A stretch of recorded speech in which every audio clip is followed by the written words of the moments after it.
I bet she was stuck there for a little bit. Yeah. Yeah. She'll have another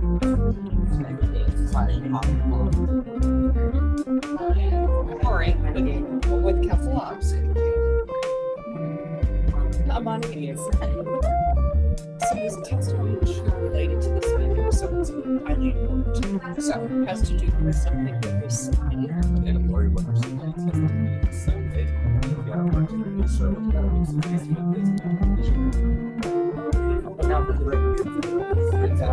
Yeah. But she chatted and it's not posted yet. Let me double check. 1 second. Thanks so much. Yeah, no problem. Sorry for interrupting. I got confused. What was her name again? Lori Winters. WIMMER. Sorry, I didn't mean to put it, but I know where. No. You're like, I know where we're going here. I'm searching in the inbox, but yeah, probably searching on the agenda is faster. You said it was, sorry, written or oral? I'll check on it. I think because she submitted it as an attachment, it kind of Yeah, she had a hard time. That's and it was WIMME. Let's see. There should be a written testimony smart sheet. It's gonna go on Rebecca's laptop, but she's on right now. Yeah, I'm on the agenda and I don't see it, so smart sheet. Check out the smart sheet.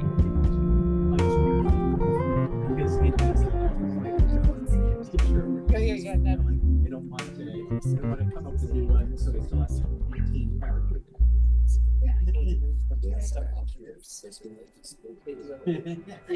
Yeah, thanks. Leafly here. Hmm. Written testimony disposition sheet. It's not this one, is it? Yeah. I'll let you navigate. No. And you said you looked on the web. We can check it one more time. Let's say. Okay, I understand that's around it's session time. And you checked. Oh, wait. Sorry, wrong one. The resilient one? Community, this one. Thank you. Yeah. Thanks for the type.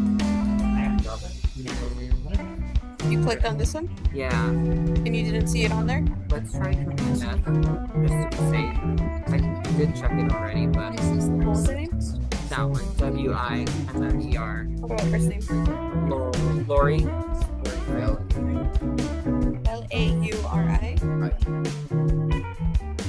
No, looks like it wasn't submitted. For which agenda item? Do you know which one it was for? Taking written testimony.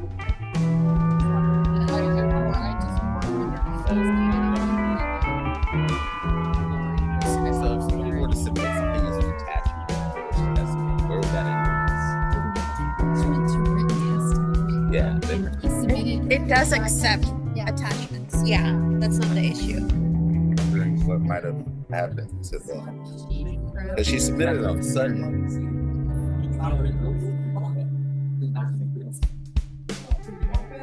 Yeah, you might have to open up the smart sheet, Rebecca, because it's not on here.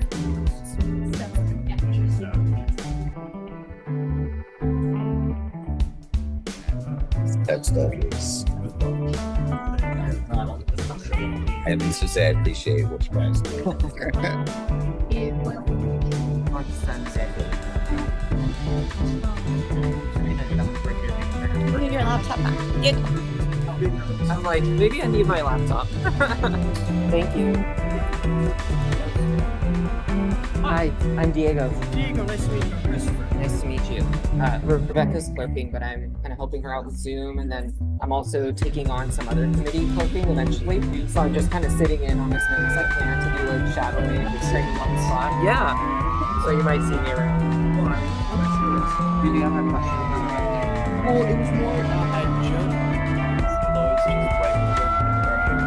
just right Making sure you're good to go. yeah, so I'll be sharing slides now as for item 2. For item 2, which I think is it this? Oh no, I see. This Yeah, is- there's just the 2 items. So first one is going to be this presentation we have, and then the second one is going to be a resolution. And so that, when Kenal is introducing it, is when I'll need to share slides that he has for that. Perfect. Thank you. Yeah, thank you. You should be good to go. Good afternoon.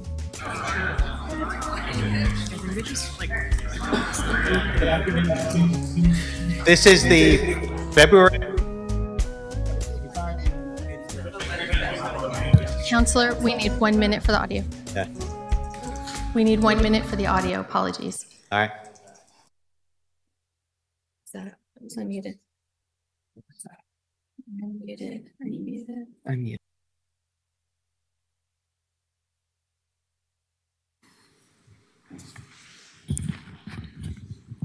Okay, sorry, we're good to go. Thank you. Good afternoon. This is the February 25th, 2025 meeting of the Community and Public Safety Committee. Rebecca, will you please call the roll?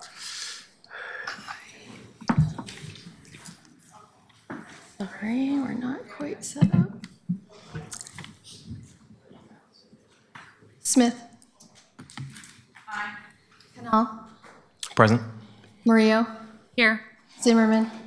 Here. Novick. Here. Christopher, could you please read the statement of conduct? Welcome to the meeting of the Community and Public Safety Committee. To testify before this committee in person or virtually, you must sign up in advance on the committee agenda at www.portland.gov/council/agenda/community-and-public-safety-committee, or by calling 311. Information on engaging with the committee can be found at this link. Registration for virtual testimony closes 1 hour prior to the meeting. In-person testifiers must sign up before the agenda item is heard. If public testimony will be taken on an item, individuals may testify for 3 minutes unless the chair states otherwise. Your microphone will be muted when your time is over. The chair preserves order. Disruptive conduct such as shouting, refusing to conclude your testimony when your time is up, or interrupting others' testimony or committee deliberations will not be allowed. If you cause a disruption, a warning will be given. Further disruption will result in ejection from the meeting. Anyone who fails to leave once ejected is subject to arrest for trespass. Additionally, the committee may take a short recess and reconvene virtually. Your testimony should address the matter being considered. When testifying, state your name for the record.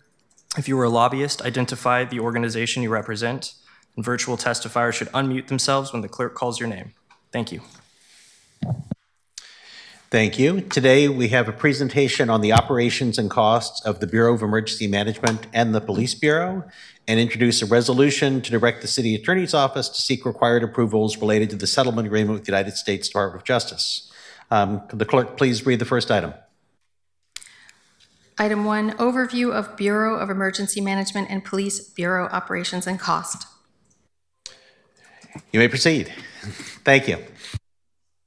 Well, thank you, Councillor. Good afternoon, councillors. For the record, my name is Mike Myers. I'm the Deputy City Administrator for the Public Safety Service Area for the City of Portland.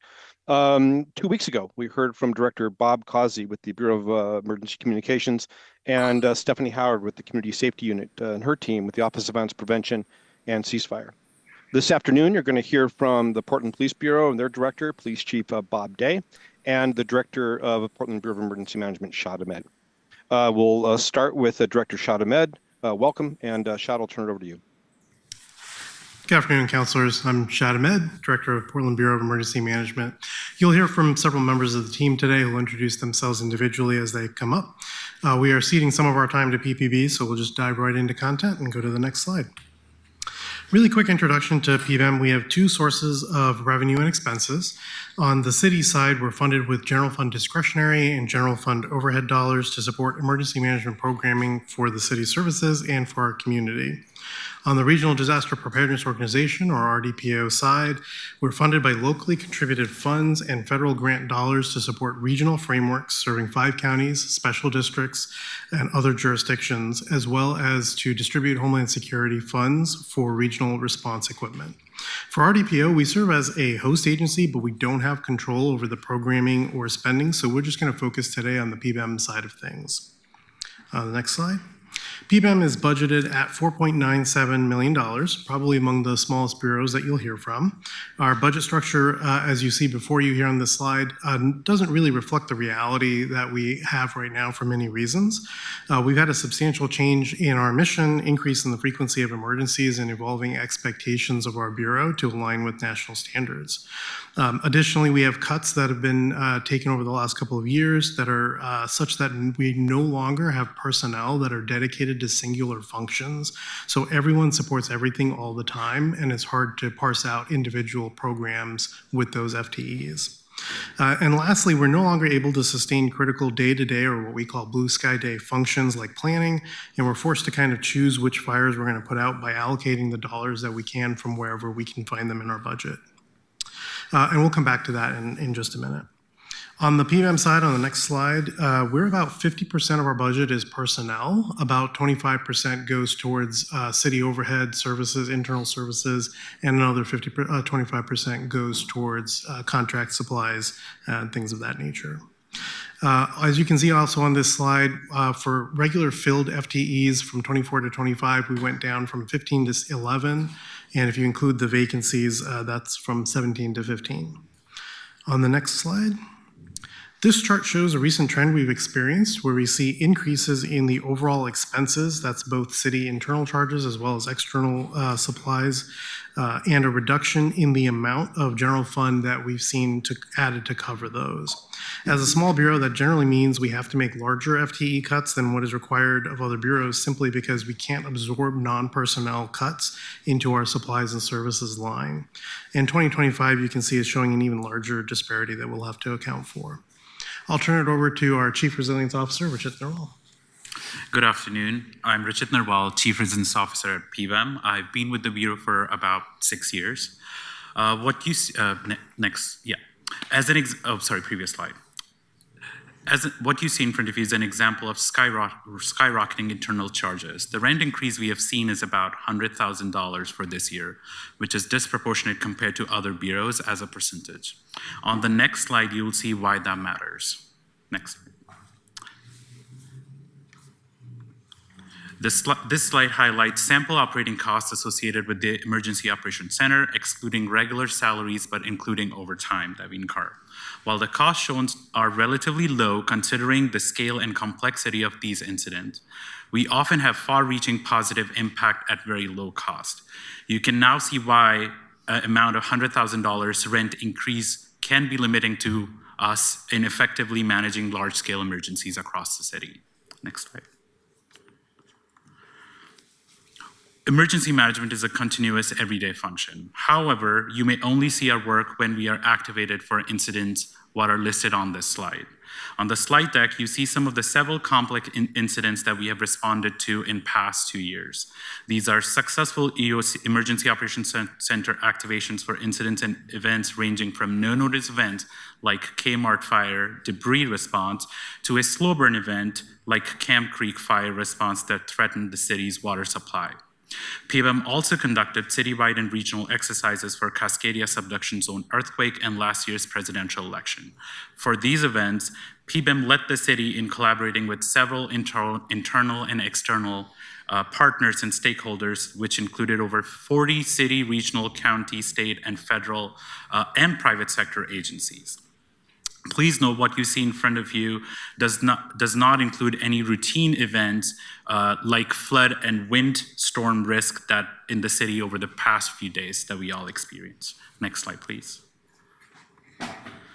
As Director Ahmed mentioned, our staff count reducing. With our limited staff, we have seen a diminished capability when compared to Emergency Management Accreditation Program, EMAP, National Professional Standards. These are emergency management standards. Based on these standards, several programs are critically at risk. Key examples of these programs include planning. With our one remaining planner up for cut next year, we will have 0 in-house planning capabilities left. This includes mitigation planning, evacuation planning, and contingency planning. Similarly, alert and warning, while we can handle routine alerts such as low complexity fire or police activity in partnership with BOAC, our ability to issue timely and effective public warning during our non-routine incidents such as an impact to CEI hub or urban wildfire as was seen in Maui and LA is at risk. Proactive Common Operating Picture, or in EM term Watch Command, cities of similar size across the country have established consistent methods of sharing Common Operating Picture with leadership in real time. This is currently handled informally by PBEM leadership, who sends these updates to city leaders via email. Similarly, we have Duty Officer Program, which we are operating with minimal staffing to maintain a 24/7 coverage for threat and hazard monitoring, putting significant strain on existing staff and jeopardizing program sustainability long-term. Further staff reduction will severely impact our ability to meet these essential functions, maintain accreditation standards for planning and implementing programs like Watch Command that are common in cities of similar size. For next slide, I'll pass it to my colleague, Jeremy Van Kuren. Thank you, Richette. Good afternoon. I'm Jeremy Van Kuren, PBEM's Community Preparedness Manager. Our Portland Neighborhood Emergency Teams, called Portland NET, is a success story we would like to highlight.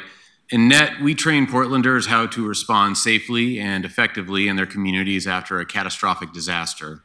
NET volunteers also conduct community engagement around disaster preparedness. Right now, we have 1,450 volunteers. By comparison, New York City, a city that is 13 times the size of Portland, recently reported they have 741 active volunteers. So we have one of the most active and largest programs of its kind in the United States. NETs are organized in 84 Portland neighborhoods. The heat map indicates where we have the most members. We also manage one of the only Spanish language volunteer disaster response teams in the country, called Unidos. Next slide, please. NETs log an average of 31,000 volunteer hours each year. In Oregon, the value of a volunteer hour is set at $32.37. At that rate, the return of investment from NET to the city of Portland is approximately $1 million a year.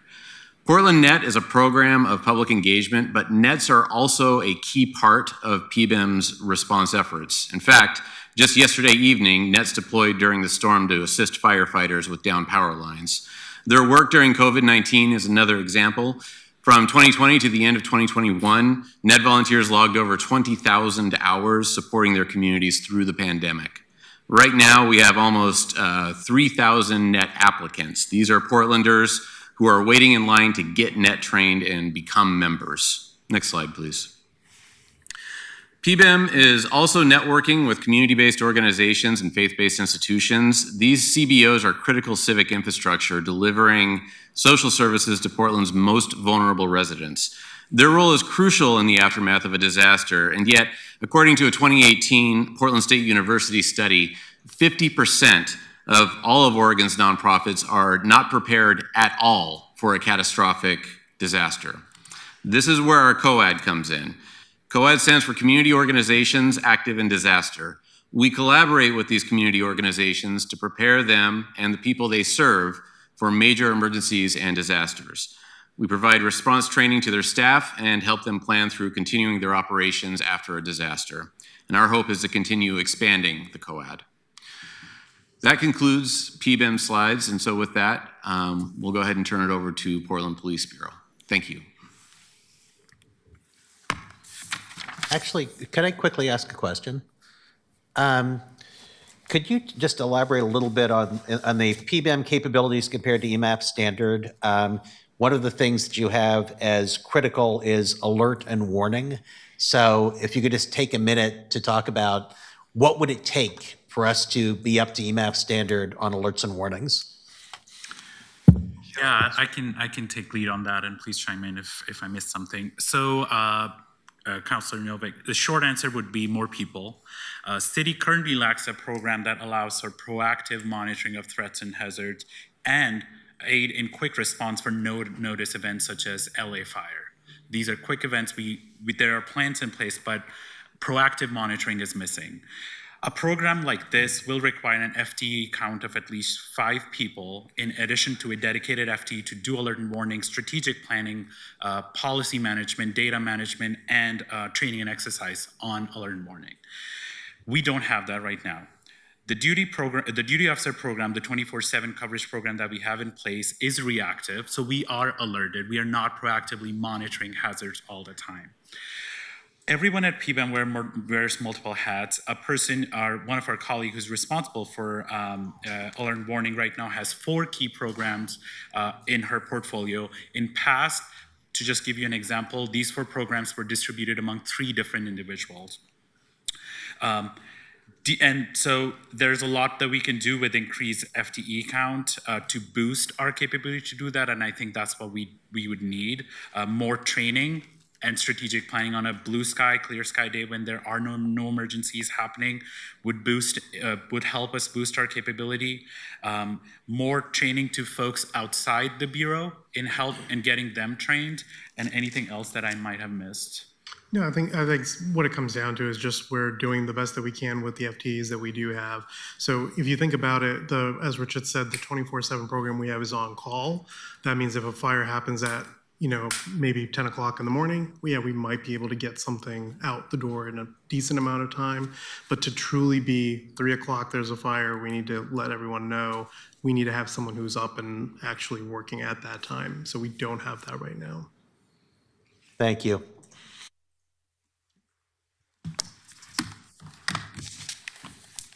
Can I actually ask one question before you go? Sorry. And it can be something that you follow up with us on later, which is the slide that was just on screen. Could you show us what that would have looked like 3 years ago before we started having these cut budgets? And I'm imagining there would be some greens and yellows on here, and I would love to know, because you've taken cuts for a few years now, and would love to know what it would have looked like then. Absolutely, yeah, we can get back to you on that. That was before I was here, but if you have any off-the-cuff comments, I'll ask. We'll get back to him. Okay. Yeah, I can give a quick example of, for example, contingency planning, resilience planning, and so planning team was 4 folks, and now it's just me and 1 colleague whose position is up for cut last year. So we can take that into account and give you and present something to you later date. Thank you, and I'll also ask for some info on continuity of operations planning as well. I'll follow up. Thank you. Sounds good. Councilor Zimmerman. Thanks, gentlemen. You have on this, I'm gonna go out of order because we're on this slide, the severe weather shelter support. So I'm curious why we have that as obviously a critical, necessary thing. You've identified it on your slide. You said we're at risk, which is at risk means second from the lowest. And yet the county's role in emergency management is mass sheltering. So I'm just curious why this has risen up to be on our list as one of our duties. That's a fair question, Councilor. I try to be fair. I think where we are right now is we're in a position where we know that the severe weather shelter program isn't quite where we'd like it to be. We're working with the mayor's obviously goals to have that kind of squared away for the next season. So even though you're very right in terms of you are familiar, I know, with emergency support functions and where that falls, we don't own a city agency that has what we call ESF6, Mass Care and Shelter, as the primary role. We do work with the county, and we've elevated it to this slide just to show where we are with everything that we're currently engaged in. That doesn't mean that in the future there's a different model that we work towards. Okay, thanks. Just for the record on this one, I think you guys are doing better than what you're giving yourself credit here for. I'm actually right now in the EMAP standards because I'm going to go along with this with you as well. So with respect to what is the standard, I'm curious. I really appreciate, Shad, that you started with that you're not really the money keeper, right? You've got the small group here and you're a coordinating function, right, in so many ways. And I think that the grand public and a lot of city officials forget that emergency managers don't prevent emergencies, and you don't own almost everything that it is that you use to mitigate those emergencies later on. So what are we requiring of bureaus when it comes to downtrace certifications for NIMS and ICS? At what level are we trying to achieve training in bureaus, and not just fire and not just police, but our other bureaus who will contribute to an incident management team? Yeah, that's also a great question, and something. So this is kind of a select few programs that you see on the slide. There's also a credentialing program that we have zero bandwidth to pursue at the moment. In the past couple of years, we've tried to put things together to do some trainings. We've offered trainings. We've encouraged trainings. So we have folks across the city that have taken us up on those voluntarily in the past. We'd love to get to a program where we have a citywide incident management team that's fully credentialed. We know that police and fire, our colleagues over there, are kind of building something within their bureaus as well. So we'd love to see that expanded citywide. That's something that hasn't even come up on this chart just because we're not able to spend bandwidth on it. Sure, thanks. I'll keep a look for that in the budget. And I think that if not you, then what it would cost to contract out would also be an important, helpful point when we get to that point. I am curious, oftentimes when we have an emergency, and actually we just experienced it where we had multiple public works bureaus putting out multiple messages. I find that ridiculous, frankly, meaning that I can only imagine trying to be an incident commander and having to have 7 different Twitter voices to put out there, right? I think that's bizarre, and I think it's uniquely a Portland thing. I am expecting, or I guess here's what I'm asking. Are you going to contribute your professional advice to the city administration team as they look at the reconsolidation of this city and how we speak to our public with one true voice, with the communications professionals that haven't been right-sized since this transition in government? Are you going to, or have you been asked to help craft that more towards a singular voice for Portland? And I recognize a couple of bureaus have a deep need to always have a communications voice in. But I find it strange in how we communicate with the public in Portland. Yeah, Councilor, absolutely. It is something that is not only on the radar, we're thinking about ways where we can move towards that one voice. I can share with you that even on the departing days under Mayor Wheeler, we had this conversation with the city's executive leadership and the leadership team where, the city administrator and the mayor both said we need to move towards that very, as quickly as possible, because Portlanders cannot be expected, as you shared, to go to 7 different channels to figure out what's happening during a singular event. So we have made taken steps towards that. We have a joint information center that is continually getting improved, strengthened every time we are engaged in an emergency response. But we do devolve down to the lowest common denominator and communicate out through those separate channels ultimately. So we've seen some improvements. We're continuing to engage in that conversation with Laura. I really appreciate that you said we devolved to the lowest common denominator, which is important about muscle memory, meaning we're here talking about emergency management. However, our day in and day out practices of having a PBOT Twitter, a police Twitter, a fire Twitter, a water Twitter, a BES Twitter, this is ridiculous. Insofar as when we are in crisis, you will always go to the move you know.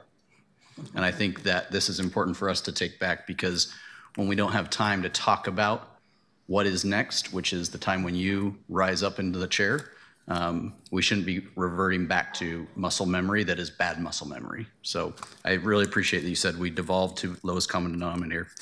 And then last question, just in terms of regional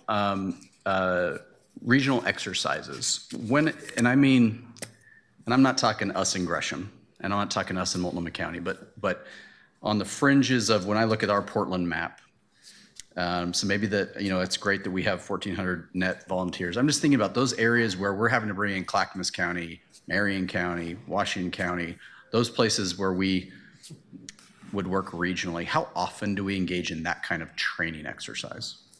Fairly regularly, and that's actually something as a benefit of hosting the Regional Disaster Preparedness Organization and our participation in that program. So even today, I believe Chris Carey, who's our preparedness and response manager sitting back here, came here from Clackamas County working on an exercise with them. So it is fairly regular that we do that.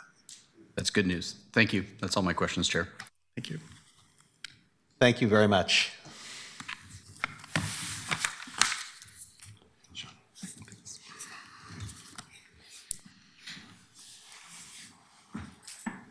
I saw how quick you tried to move out of the way there, Shel.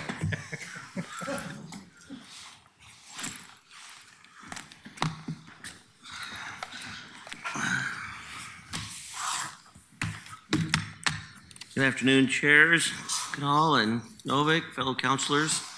I'm Bob Day. I'm the Chief of Police for the Police Bureau. And I'll allow Chief Jovic to introduce himself here in a minute. We're going to tag team this presentation.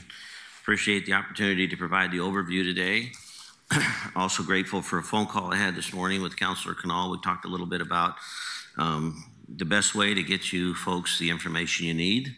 And there's been a series of requests, including comments that I made last Wednesday, things that we would bring back to this committee.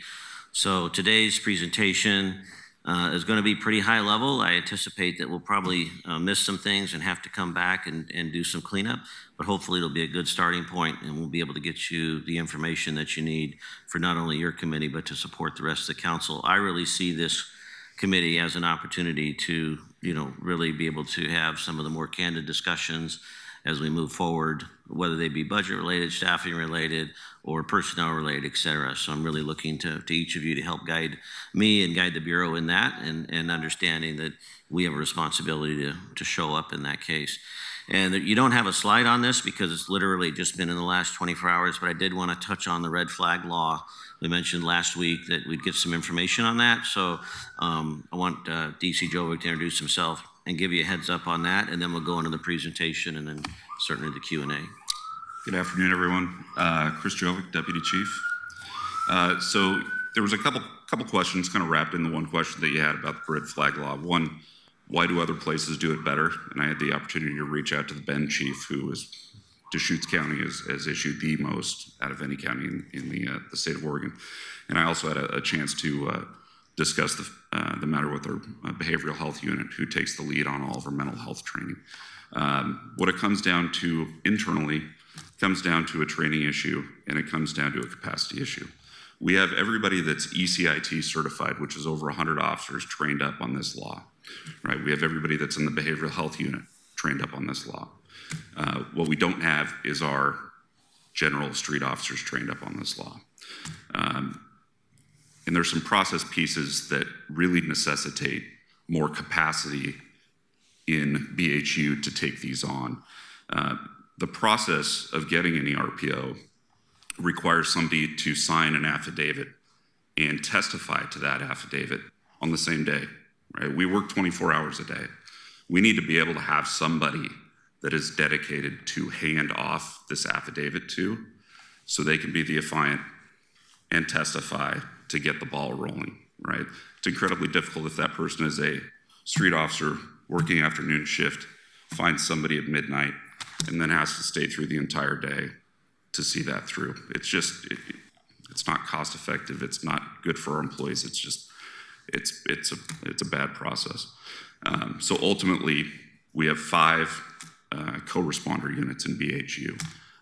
It would be completely appropriate to increase that, to increase the capacity to serve more, not to serve more of these, but to apply for more of these.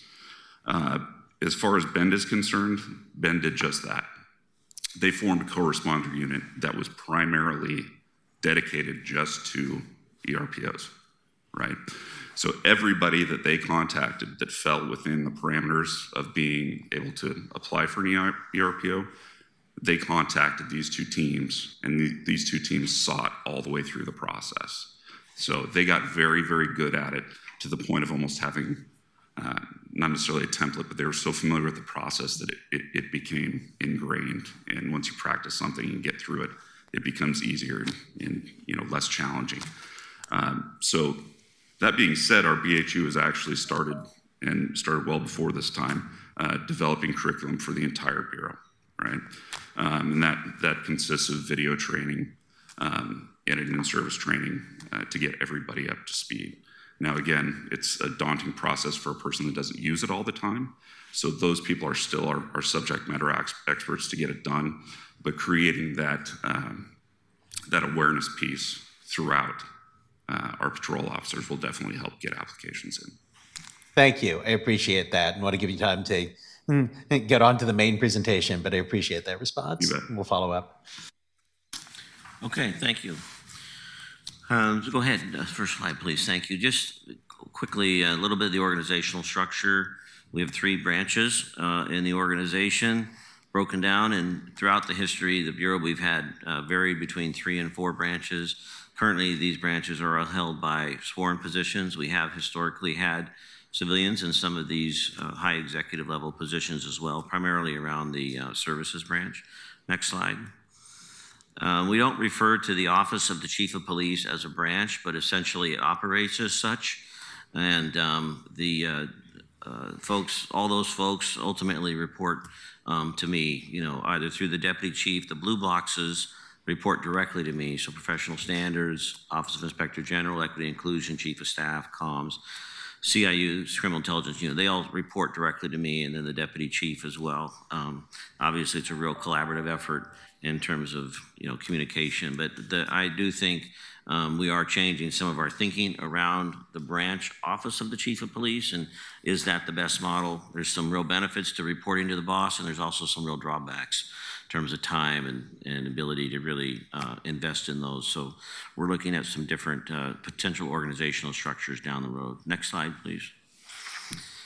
As we talk about the different branches, and I'm sure you're familiar with it, and we can provide you an overlay, but you have the 3 precincts. We've had as many as 5 precincts.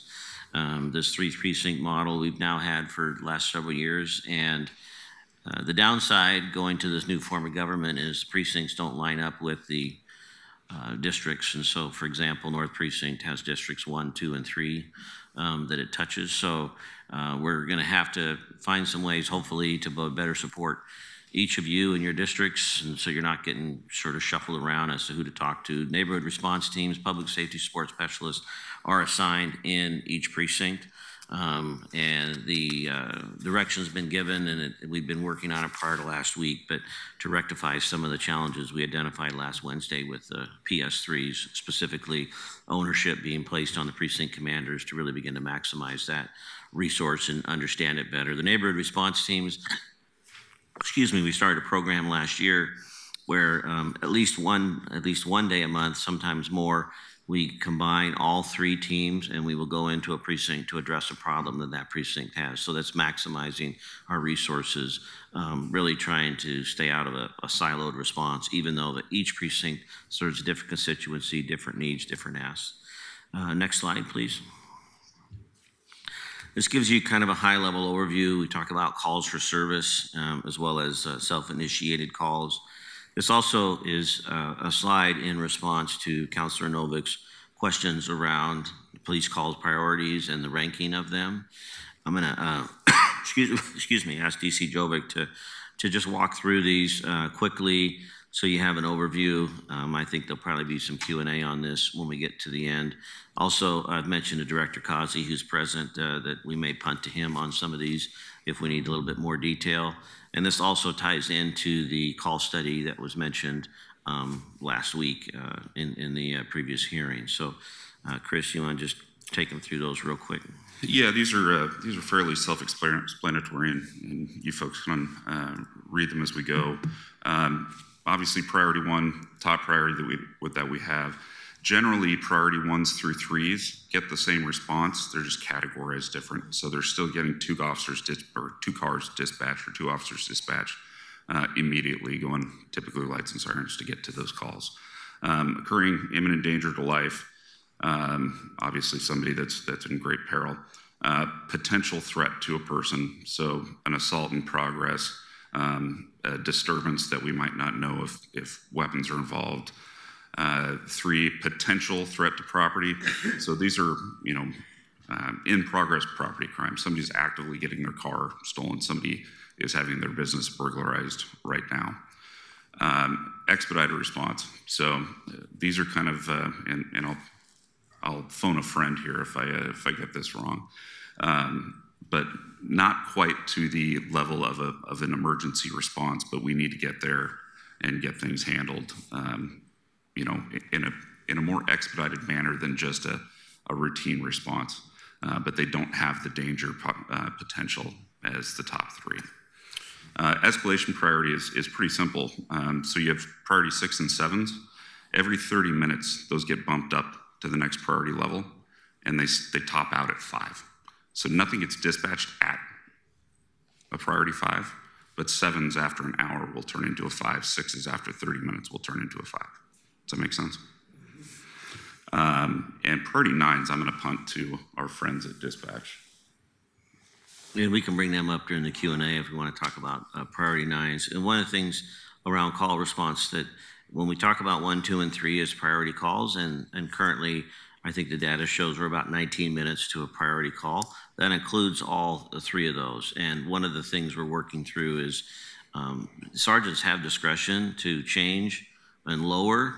So BOEC may assign a call at a 2 or a 3, and it comes out, and the sergeants look at it, or they gain information, and then they may lower that call. But it came out as a 2 or 3, and so sometimes that impacts the accuracy of our response times to priority calls. To the number 1, life safety, about 4 or 5 months ago, or 3 months ago when I testified before council, we were about 8 minutes roughly to get to the highest possible threat level call. And it should be noted when those calls are prioritized, when they get cleared, we don't lower them to a lower priority, to a question Commissioner Novick asked. So if we show up and it's a reported stabbing, if there's not a stabbing, we don't lower it to priority 4, right? It's still a stabbing, the call is cleared.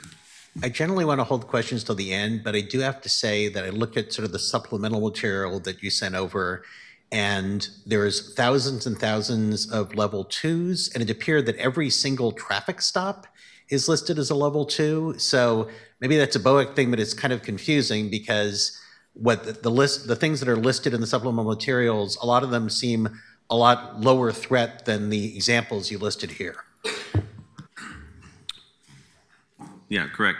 I think that's an accurate assumption that, once again, sort of we're rolling into the call study to really be able to accurately reflect what we're doing. And I'm going to speculate, and when we get into the Q&A, maybe Director Causey or his team can speak to it. My opinion is with characterizing traffic stops, for example, as category 2, is because there is, the potential of risk there that's substantial. We've seen that on, stops throughout history. But all of that is open for discussion because I want us to be transparent and accurate in what we're doing and how we're prioritizing, how we're measuring that. Next slide, please. The investigations branch has seen some restructuring over the years. Currently, there's 3 primary divisions that are in it. Detectives, whose major crimes, homicides, et cetera. One of the things we did a couple years ago is we brought the Family Services Unit underneath the Detectives branch, the Detective Division. That used to be a standalone division. I'm considering whether or not we need to go back and what are the benefits or the costs associated with it. Our Family Services Unit handles domestic violence, child abuse, elder abuse, those kind of cases. Then our Specialized Resources Division is kind of a catch-all for many of those specialty units that exist in the organization. And of course, our Property Evidence Division, which processes thousands of pieces of property a year. Next slide, please. And our services or community engagement branch led by Chief Lavelle has what we sometimes refer to as a lot of the back of house or the business side of things. And, we have expanded our community engagement efforts a little bit specifically, as well as our personnel division. Records division has seen an increased need. All of these are being impacted by body-worn cameras and the advent of technology and public records and so forth. Next slide, please. So this slide breaks down our staffing. Our total sworn staffing currently sits at 791. You can see 543 of those are officers. We broke out there in terms of where officers are assigned. Officers that are in training, officers non-patrol, officers leave of service. So if you notice at the bottom of the slide, 302 officers are assigned to the precincts themselves. If we go to the next slide. So this tells you where some of the non-patrol officers are filling roles throughout the organization. So it's sometimes a little bit confusing. We say, well, we have 543 police officers. How come they're not all out there taking police calls? Well, as we noticed in the previous slide, 90 of them are in training. That's an 18-month program, of which almost 6 months of that is spent in an academy. We are trying to make some adjustments to get people out a little bit quicker, but because of field train evaluation program requirements, they're not allowed to work on their own pretty extensively until the end of their probationary period. So The benefit of having a lot of hiring is we can say we've got a lot of cops in the system. The downside is we don't see the benefit of them. The officers we hired last week, we really aren't going to see the benefit of the impact of their service until the middle of next year, probably June of next year, most realistically. So this is where we have officers, and you'll see there's a significant number in the Specialized Resources Division that I just referred to a little bit ago, because that's kind of there's a big catch-all out there for folks. And then a few in our family services, et cetera. Next slide, please. So this just kind of gives you an idea of the other ranks. We talk about total number of sworn, and when we talk about having 791 sworn members, that's from my position all the way down to the 10 we hired last week. So this just gives you an overview. And then if you go to the next slide, please, kind of gives you an idea of where some of the vacancies lie. Obviously, the majority of the vacancies lie in the sworn rank. Now you'll notice it says, officer rank 62 vacancies, other ranks 28 vacancies. As we discussed last Wednesday, everything starts at the officer level and feeds its way up from that. So, even though we say we're short 62 officer positions, we're really short 90 officer positions, because anybody we hire, we're going to use that to offset the promotion that we make into a sergeant or detective rank or whatever that might be. So that's why we'll regularly refer to the importance of hiring so that we can fill those, so that we can continue to feed the pipeline all the way through. And then you'll notice we're fully staffed with our support specialists, and we've done a pretty good job over the last few years with our professional staff and recruitment and hiring and retaining. A lot of these vacancies right now apply in our records division, which we've increased our staffing in records division because of body-worn cameras and public records requests. It's a difficult job to fill and to keep maintained. I think Jen Hawley, the RE manager there, has done a fantastic job, but we've been really intentional about trying to support our professional staff. And I'm pleased with, we do have some vacancies, but I think we've done a pretty good job keeping those up to speed. Next one slide, please. I was asked, one of the questions over the last couple of weeks was just a little bit more detail about investigations, our detectives division. There's been some restructuring there as well. You can see that, we've homicide unit, major crimes. We used to have a robbery unit. That's now under major crimes. We used to have an assault unit. That's under major crimes. We've condensed a little bit. Out at family services, we have a heavy emphasis of investigations out there for our special victims unit, which I mentioned is domestic violence. And then we have some detectives that are assigned to the enhanced community safety team, the narcotics team, some that are on, for example, the Marshals Task Force, which is a fugitive task force. So they're kind of spread out. Currently, our detective numbers are, this shows not all of them, but there's 80, I believe there's 81, if I'm not mistaken, or 82 total. 50 that are in the detective division, 19 out at family services, and then the others are assigned to kind of some other outside programs. Next slide, please. Big picture on the budget. I believe one of the requests, and I think this is where we're going to have to come back and give you a little more detail, is, really diving down into the specific units. It wasn't clear to me how and which units those should be. The Police Bureau, as we're well aware, is a complicated system with a lot of different moving parts. And so I'm happy to get you specifics if you want to know what does it cost to run East NERT? What does it cost to run, the human trafficking unit? But it wasn't clear to me going into this what exactly that was and the benefit of that. But I am happy to share those numbers and can pull those numbers. This is just an overall high level view of the personnel costs. I think there's one more slide if I'm not mistaken. Yeah. So this gives you a little bit of an idea by the branch comparison over the last 5 years. And, a lot of different factors that we can, kind of speculate and talk about in terms of what's moving some of those numbers in regards to costs. I've emphasized to council before, and I will continue, that I'm very open to the discussion around budget, and I want to be fiscally responsible with the city's money and the taxpayers' money. I think that's absolutely critical for us in this role, and certainly recognize the impact that the public safety budget has on the general fund. So I want to be sensitive to that. But I'm hoping through this Q&A time, not only regarding this, but maybe we can brainstorm a little bit about how to make sure we're getting you the information you need, not just for these meetings, but certainly in the intermediary, we can be sending stuff to you to kind of get you up to speed. Thank you.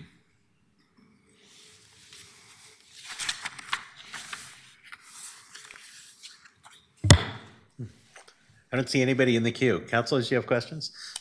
Oh, sorry. Councilor Smith. Thank you, Chair. Thank you, Chief, for coming before us today. I wasn't quite clear. The numbers that you had on vacancies, it was a lot bigger number than I thought, because you had 90 at one place, you had 60 at another. I thought it was 133 in total. So we have. Can you clarify that for me, please? Yeah. So we have a total. We have a total of 90 vacancies. So we're authorized 881, and we currently have, excuse me. 81. Oh, and then of course, yeah, that's right. That's a good catch. So the 90 sworn, and then the 36 non-sworn, that's what puts us at 128 or 27 or whatever total vacancies, because the total vacancies for the Bureau includes the sworn and the non-sworn. There it is right there. 90 total vacancies. If you add officer rank and other ranks, that comes to 90. So 90 sworn vacancies and 36 professional staff puts us at 126 total vacancies for the Bureau. So you don't consider the officer ranks and other ranks a part of your vacant FTEs? Yes, I mean, I'm grouping them all together simply because it has to start with the officers. So I'm just sort of putting everything into the sworn ranks and saying everything starts at a patrol officer. But those other ranks where it says 28 vacancies, that includes I think about 18 sergeants, 4 or 5 lieutenants, a couple other 3 detectives, and so forth. Okay, Yeah. I see you added the 62 and the 28 together. Yeah, there you go. Okay. Thank you. Thank you. Councilor Murillo. Thanks for pulling that up. Thank you, Chair. Thank you both for being here today. It's good to see you again.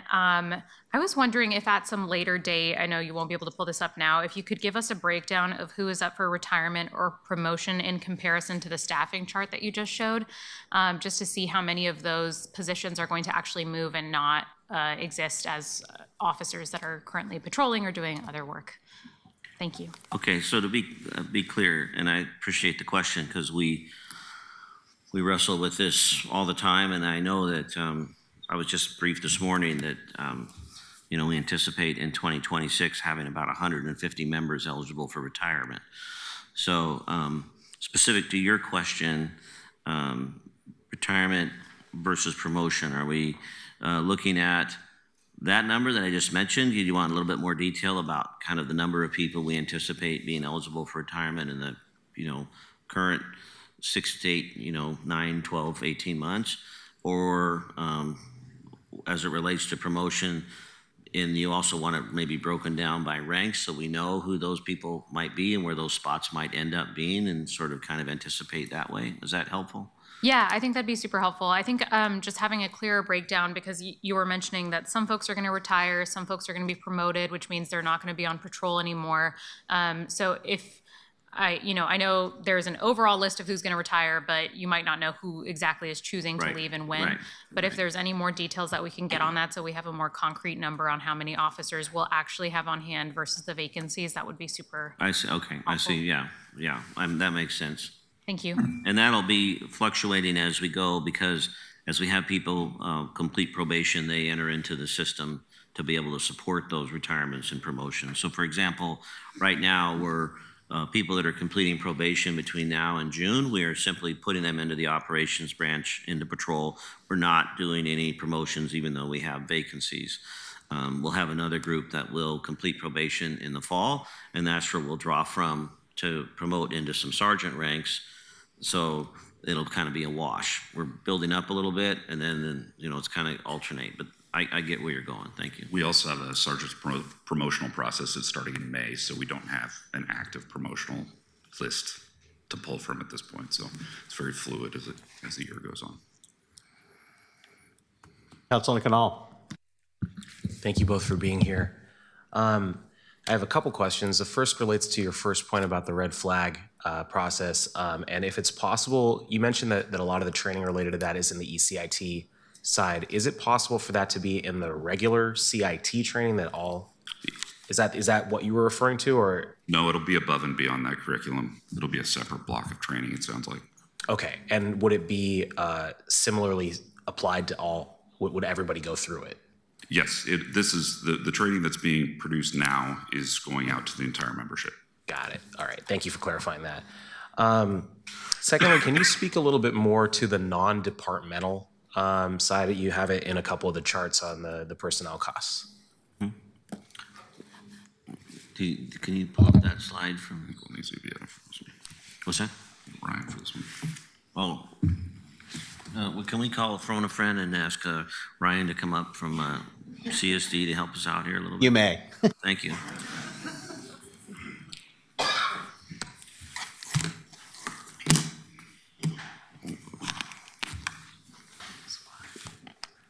Which slide is that?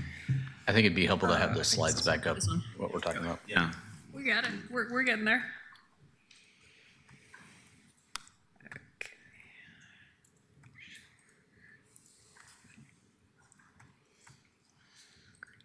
Well, good afternoon. My name is Ryan Zubietta. I work as the budget lead for Portland Police within the Public Safety Service area.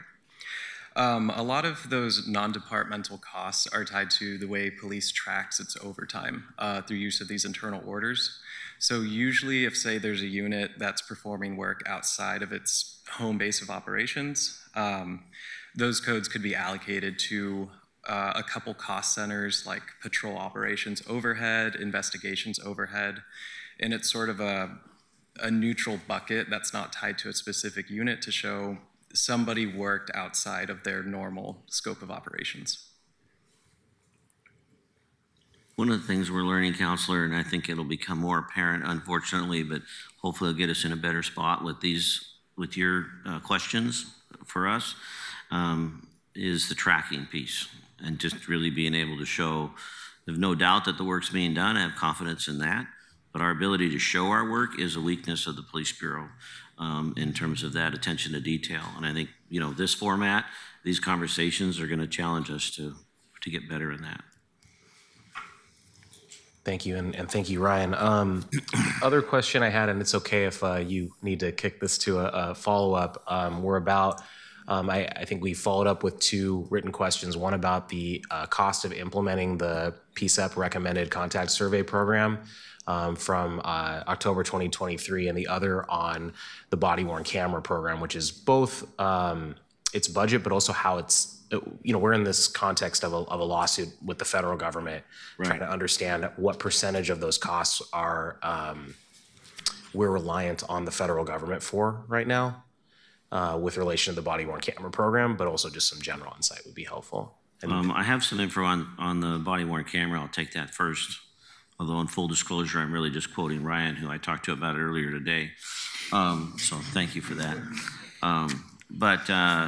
We've 2024 we budgeted $800,000 from the general fund, but the program costs about $2.2 million, and the difference was offset because there was some one-time funding that was given, about $2.65 million that was given around implementation. I have spoken with the team. Doesn't appear like we're going to be purchasing a lot of new equipment. We're looking at some specific to traffic because of weather and things like that for our motor officers.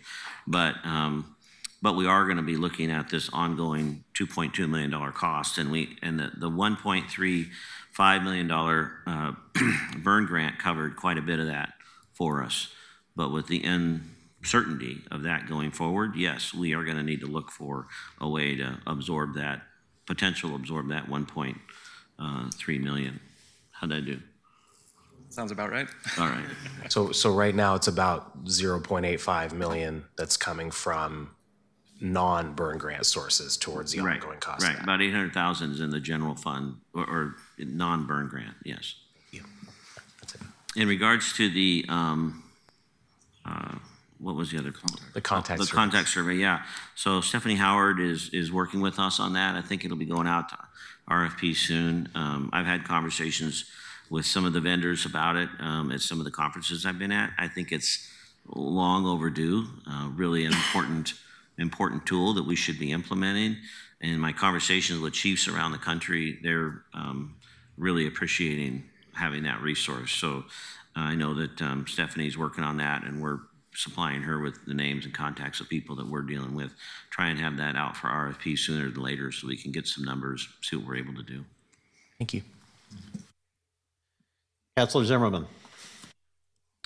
I'll keep my first question related to cameras. Do we have the intent to eventually have patrol-based cameras, patrol vehicle-based cameras that we've seen in other places? I've not seen that. You know, we had a pilot for years. We kept it forever. It wasn't really a pilot. It's just something we kept for a long time where we had cameras in patrol cars. I think it's really just a cost and a bandwidth issue. You know, the opportunities in technology are incredible. And of course, the market in law enforcement is high.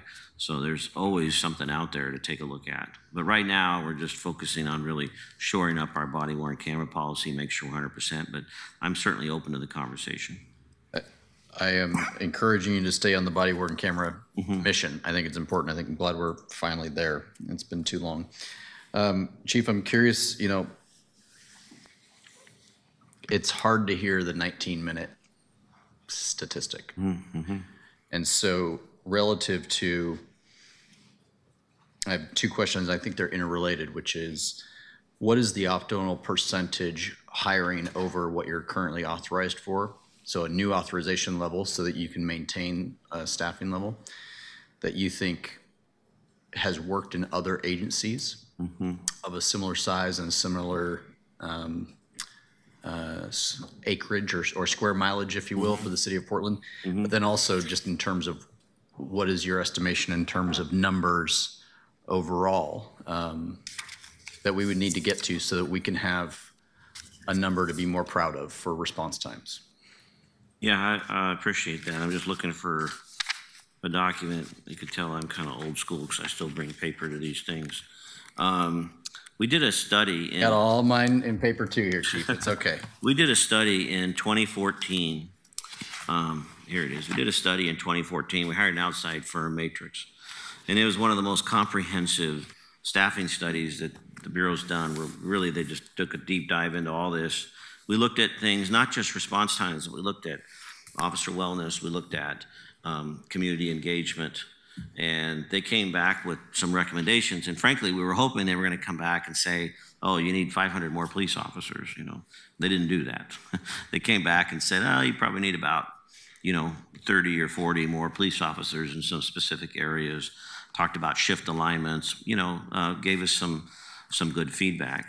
The difference is, at that time, we had 1,143 total FTE in the precincts alone. And I mentioned earlier today that, we had 302 in the precincts. The precinct staffing then was 300 and, I didn't do the math before I came, about 371 in the precincts. So they certainly weren't suggesting any kind of reduction. They were encouraging us to build on that a little bit. But we had 371 in the precincts in 2014 when that study was done, and they said we needed a few more.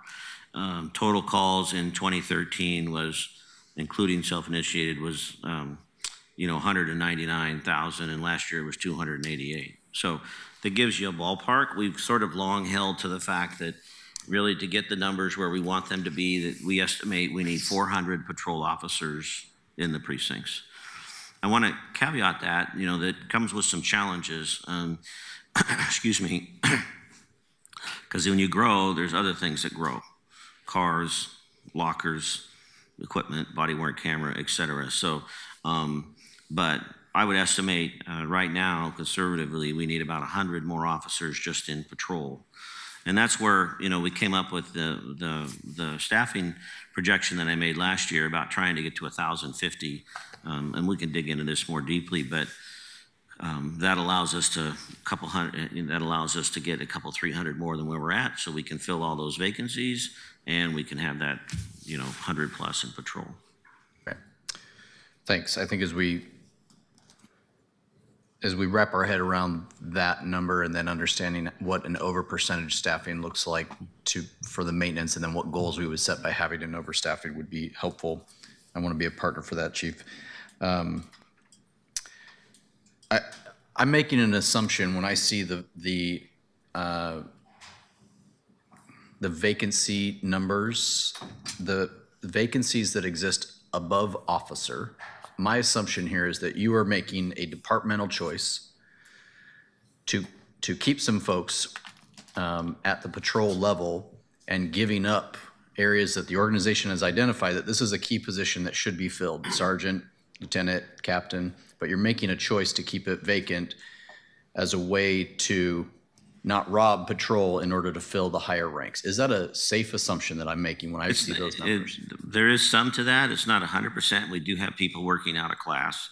Okay. So we will sometimes, we're sort of talking out of both sides of our mouth, right? Because we'll leave the position vacant, but then we'll take an officer and have them fulfill an acting sergeant role. Right. We do, particularly in the operations branch, have a minimum number of supervisors we need to have on duty at any given time.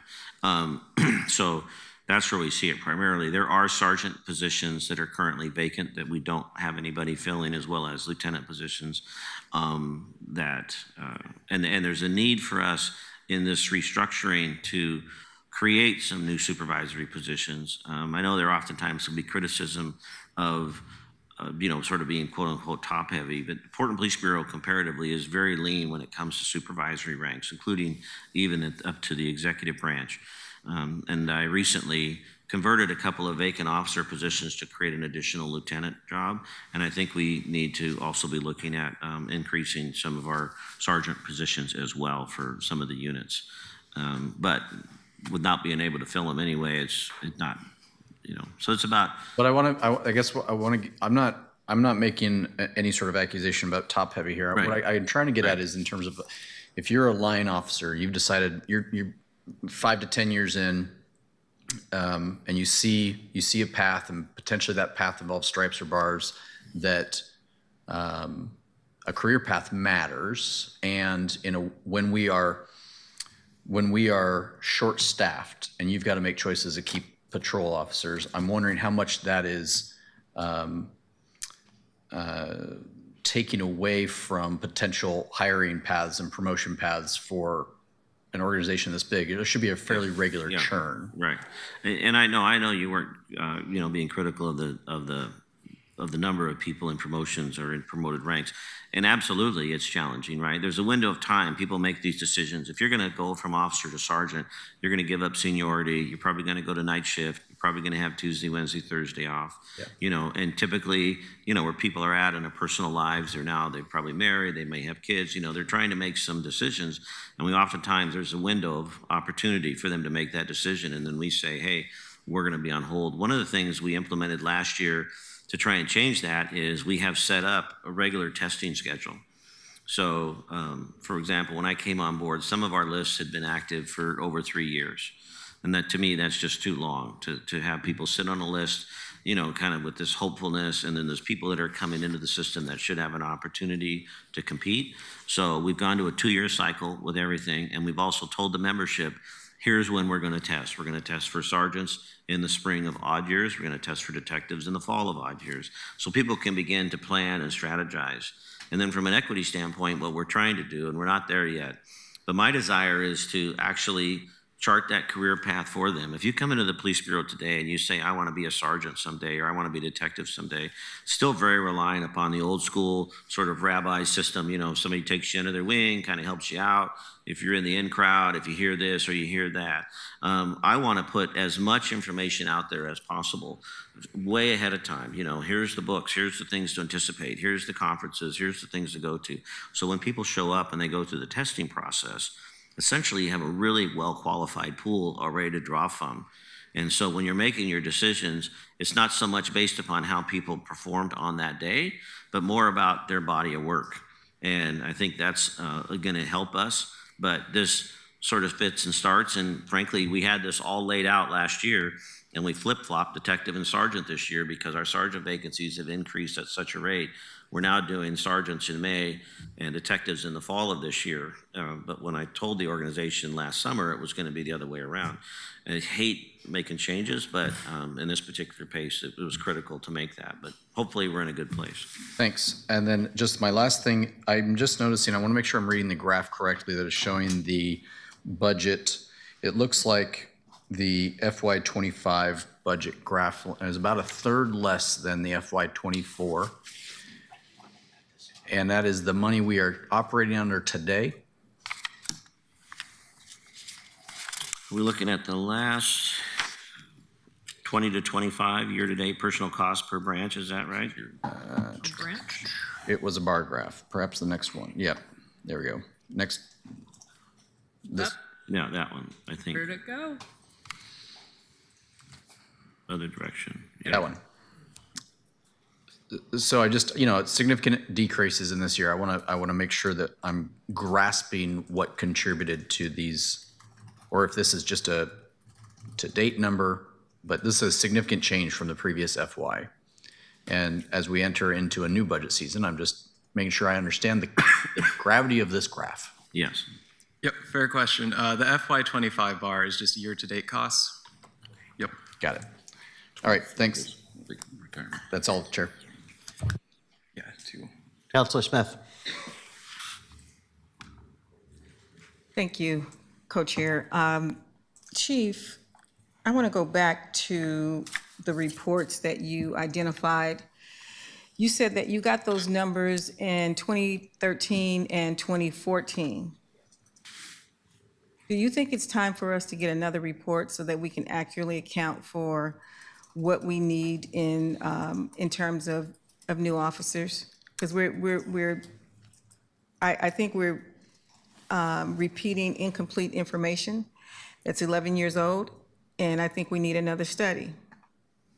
The short answer, yes, I think there is a need for that. The other part of that answer is we're working on that, and we may be able to do that internally. It's a major, major lift because, as we've already identified in some of our conversations around really being accurate about what the calls for service are, what's the need. We've added new programs since this study was done. I don't know if you want to touch on that. I know there was some reference to SSD maybe working on something to that effect. Our Strategic Services Division is actively working on modeling that addresses your concern. Quite frankly, it's so early in the process right now. I can't compare it to the study that was done in 2014. I know. But you're 100% right. There's concerns that, and I'll tell you, you've heard much of this, that you don't need any more. You have enough, and you can't fill what you have right now. And so, in order for me to have a clear understanding of what is exactly needed in this moment, at this time, with what's going on, how many do we really need? Because when I'm using old data, it's easy for folks to try to talk me down from saying that we need to maintain the current 133, and we actually need a few hundred more if I'm using old data. Mm-hmm. I appreciate that, Counselor, and thank you for thinking farther out. My encouragement to you in your conversation with constituents around that argument is, right now we need to be focused on the vacancies we have. And when that statement, which there was some accuracy to that statement historically about not being able to fill the ones we have. Right. So I've been very intentional about not coming back to council and saying, hey, I want 200 more vacancies. Right. But I do anticipate over the course of the next 18 months, and this is based upon our current trends, there's certainly no guarantee, but I would anticipate that in 2025, I hope to be able to hire 100 officers. That's the goal.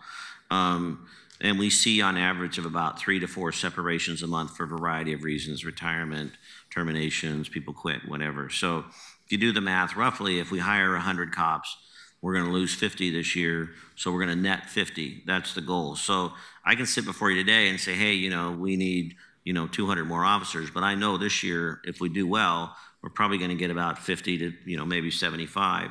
The concern I have, and the reason that I'll be pushing in the budget for that, is I don't want to get to a ceiling. I don't think the ceiling of 881 is accurate, and I think we can articulate that whether we use old numbers or new numbers, which is to your point about getting better numbers. Right. But my concern is that if we do have success going into 26 and suddenly, in the 25-26 budget cycle, maybe March or April of next year. We've had an exceptional recruitment time period, and now all of a sudden, you know, I'm at 881, but I have 150 that are in training that don't count towards that bottom line. Right. We're still dependent upon, you know, the excessive funding and overtime and other costs to do the day-to-day. So I'm with you. I think you're right. We do need to have a better look at it, a better understanding what's the 3 to 5 year in the immediate. I just want to get these 100 filled. I do understand, and also you need to add that 150. They're supposed to be eligible for retirement Correct. next year too. So then we're even Steven again. Yeah, exactly. All Thank right. you for recognizing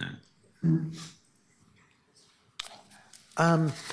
We had asked, and I apologize, we actually have to take up another item in about 6 minutes, but we'd sent along some questions in advance. They were basically designed to figure out how much time do officers spend on issues of various, like, severity and urgency. Like, take us through the 9 priority levels of calls and estimate how much time the Bureau spends at each level, and then address how much time the Bureau spends on self-initiated versus BOEC-initiated calls.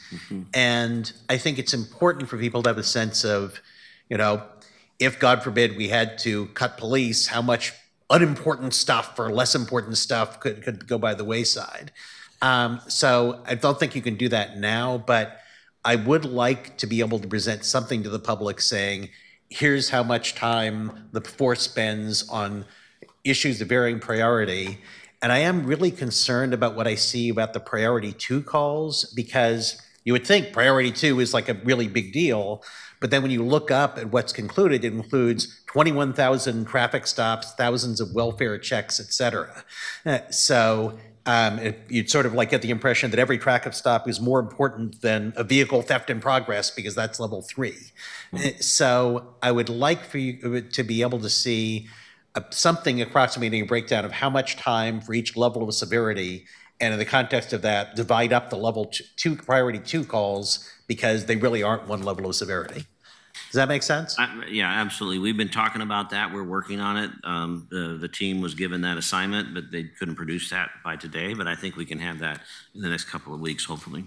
And I think we just keep touching on what's already been raised, Counselor, is there's a lot of nuances to this call assignment. And you know, recognizing that, as we said earlier last week, a lot of calls are over by the time we get there. You know, really, and then but I also think it really is a customer service conversation for the community to have in terms of expectations of response from their police when they are the victim of a crime, whatever level of that might be. So I'm with you on that. Let's see. Councilor Canal, or do you take yourself out? Councilor Murillo? Thank you, Chair. Are there any budget people in the room that can answer some questions? Okay. I think something that I'm curious about is that it's my understanding that apart from 2020, the Police Bureau's budget has only gone up. There was a reallocation of funds back in 2020, and ever since then, the Police Bureau has received more and more funding, including the fact that it's at a record high. So I'm kind of curious if we could get some sort of analysis about what we're doing with that funding. And, you know, most of our bureaus are facing cuts. It's a really brutal and horrible time. Like we're not having any good discussions right now behind the scenes.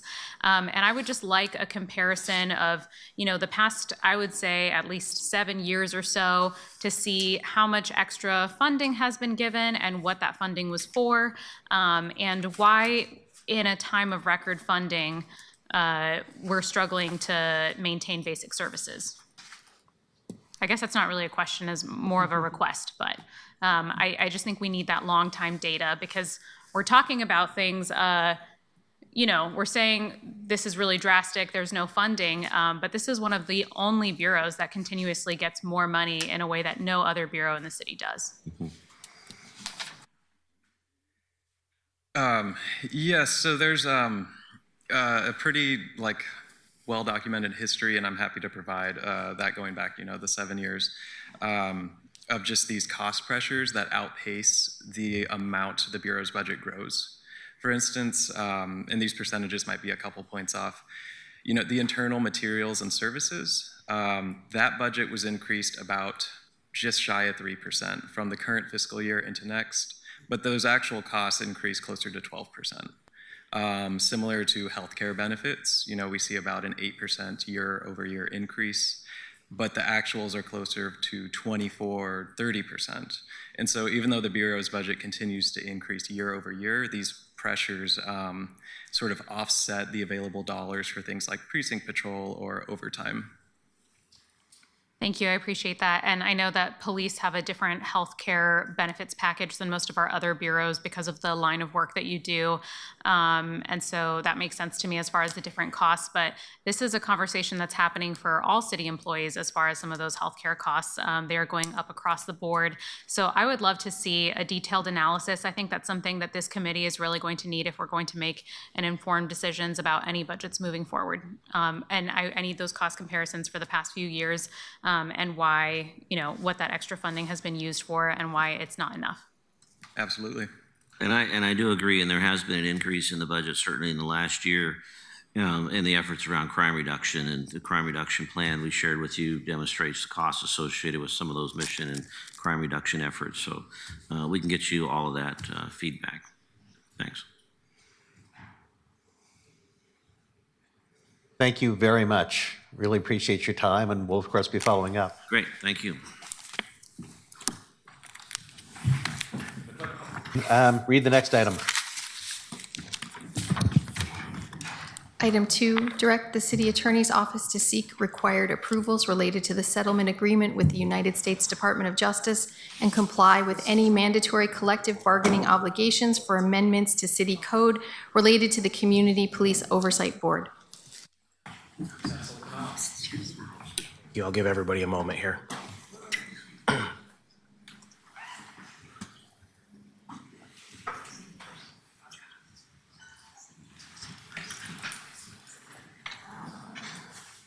All right, thank you, Councilor Novick. Colleagues, I'm introducing a resolution today which relates to the Community Board for Police Accountability, the Police Oversight Board, which was authorized by voters in 2020. Christopher, you could share the slides, please. And the resolution would begin the process, it's got a very long title here, of discussing 3 small changes to city code related specifically to the work of the nominating committee. I also have requested that Senior Deputy City Attorney Heidi Brown be here to help answer questions as well. Next slide, please.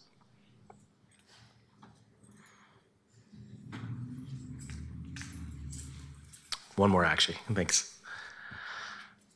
So a couple of clarifications just for the public. The difference between the Community Board for Police Accountability and the Nominating Committee. The board, or CBPA, is the actual police oversight board. It's governed by a lot of different sets of laws you can see here.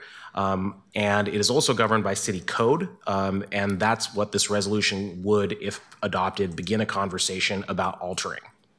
The nominating committee is a temporary group of 10 or 11, as we'll talk about in a moment, people who review applications from Portlanders who want to serve on the board. The first nominating committee is in the process of being appointed and seated right now. Like everything else, it has to follow federal, state, and local law, but its work is primarily defined in city code. Next slide, please. Second clarification, why is this a resolution if it's about a city code? And that's because to change anything about the board in city code, the city has to discuss or bargain with other entities, and eventually after that process, it comes back through the form of an ordinance, which would either change city code, the settlement agreement, or both. There's some additional processes on the settlement agreement side. In this particular case, the proposed changes would be discussed by the city attorney's office if the resolution was adopted with the Department of Justice and the Portland Police Association, and if those discussions or bargaining processes are successful, there could be an ordinance later on to change city code. What this document does is effectively have the city commit to a starting position for those discussions. And I want to be clear, this is not a dogmatic thing. This is we've identified a problem with the help of community input, and there's a starting point of text which will hopefully become a solution through that process. Next slide, please. The document would initiate a conversation over 3 small changes to city code. One, creating more clarity around the bias, which would preclude a community member from serving on the board. This bias standard is applied by the nominating committee when reviewing applicants, some of whom they'll send on to council for council consideration and appointment. In the event that there's a question over whether or not an appointed member is too biased to serve, the standard is used by council when deciding whether or not to remove someone. To create clarity, the language proposed is derived from Oregon state law for juror bias, a standard which is widely accepted and used.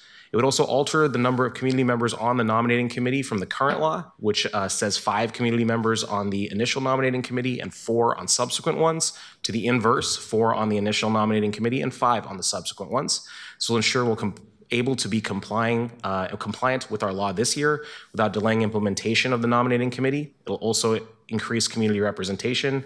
Finally, it would change the rule that council must appoint community members in trios, with the 3 counselors from each district picking 1 community member each, and allow council to change how to appoint community members. In the short term, it wouldn't change how those nominating committee members are selected, but would allow council to come up with a system later. And it doesn't change anything about the fact that community members have to live in the districts to serve on a nominating committee. Next slide, please. Before I get into the reasoning, I just want to be super clear that the current code would hold until and unless everything changes. This does not delay anything, and I worked with the city attorney's office on that part as well. Next slide, please. So why are these changes necessary? For this to be a truly community-led process, having enough community members on the nominating committee who aren't city employees is really helpful. Adding an additional community member for a total of 5 will give the public more of a voice. It also creates a total of 11 members, which will prevent tie votes. It was already bargained to have 5 community members on the initial nominating committee, which is currently being seated before dropping down to 4 for subsequent nominating committees. But as the council does not have a process in place right now for appointing a 5th community member, that could create confusion or delay. And so this would, again, invert it, removing the 5th from this year's nominating committee, letting it go forward, and adding it for subsequent ones. Next slide, please. District by district selection, I won't spend a lot of time on this, but basically it doesn't change that community members who want to be on the nominating committee, there need to be at least 1 from each district, but it just says the council can decide if they want to do a different process than 4 subgroups. The current process would hold until and unless council changes it. One more, please. All right, bias. So the current bias standard, as we've heard from community members, is vague and inconsistent. In one place in the code, it says objective demonstration of bias for or against the police. In another place, it says any individual who has a demonstrated bias for or against law enforcement. We've received advice, city attorney's advice, that the inconsistency being resolved so that the same standard is used to determine if someone is appointed is the same standard used to decide if someone is too biased to continue serving and needs to be removed. Next slide, please.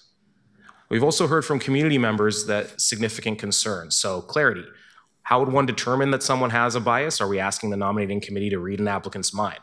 Applicability to the actual work. The Oversight Board's primary function is to determine, based on investigative reports, if an officer committed misconduct when that's alleged, and if so, what the appropriate discipline is. It's not an oversight board that makes big decisions about the police budget or the appropriate role of police in society or anything like that. So having a bias standard that's about big picture issues, not about the actual functional role that the applicant will play on the board, is not in alignment. And next slide. The third big issue we heard is that it's overbroad. We don't know how it would be interpreted by the nominating committee, and some of the nominating committee members themselves have mentioned this. As it stands, it can potentially result in a situation where a community member can be found ineligible to serve if they've ever posted Blue Lives Matter or Black Lives Matter on social media. If you have a thin blue line sticker on your truck, you should be able to have your city council consider whether to appoint you. On the other hand, if you're voting to find a police officer committed misconduct or not, based on your biases and not the facts of the case, that should be ruled out. And so the current definition, focusing on the broad idea, not the specific task, has the potential effect of discouraging community members from applying. So we basically, I would say, if you want to serve your city and you're able to be impartial, we want you to apply. Next slide.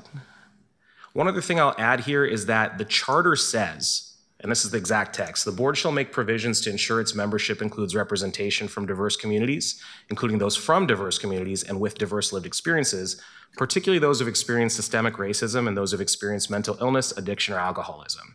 People who've dealt with systemic racism, mental illness, addiction, or alcoholism are more likely to have interactions with police, statistically, positive or negative. Ruling them out because they had a good or bad experience, and that might theoretically make them biased, will make it impossible to fulfill the charter requirement of representation. 2 more slides. Next one, please. I want to be clear. I think I skipped one. Yeah. So this resolution would start a conversation which includes labor partners. It does not mandate anything. I've seen suggestions, including in the written testimony, that suggested a different way of doing this or that, with the argument being that we would then not have to bargain the change. I think I want to be very clear here. We bargained it originally. We would need to bargain a change to it. The document is not suggesting changes to that in any way. It's ensuring that community members are not ruled out because of a vague, overbroad, hard to implement definition, and also ensuring that the city, if we decide to pursue that change, bargains that change with the relevant organizations, including the unions whose interests are affected. Basically, allows us to stand up for the little guy here, the person who might be unfairly excluded from public service because of a bad definition. Last slide. One last note on this, community members need to trust this board. When government wants to be trusted, we have to take the first step, not simply demand trust. When an officer is found to have acted in or out of policy, community members need to know that the board wasn't biased in a way that meant they couldn't be impartial, or that people who might be generally supportive or not supportive of police, weren't excluded because of that, but based on impartiality and their ability to be. We've had several conversations over the last few years in this room and the previous council as well, where the conversations about trust in government, trust in the city, both broadly and the police specifically, and I'll simply say that accountability breeds trust. So in conclusion, I introduced this document to have a board that can be implemented as rapidly as possible, fulfill the will of the voters and not slow anything down, and have a system of oversight that's legitimate, truly unbiased, and one that's able to be clearly understood and implemented, including by the nominating committee. And I'll ask if, Chris, you can, I'll stop here, but if you could pull up the text, I'll ask you to scroll later. Thank you, Councilor Canal.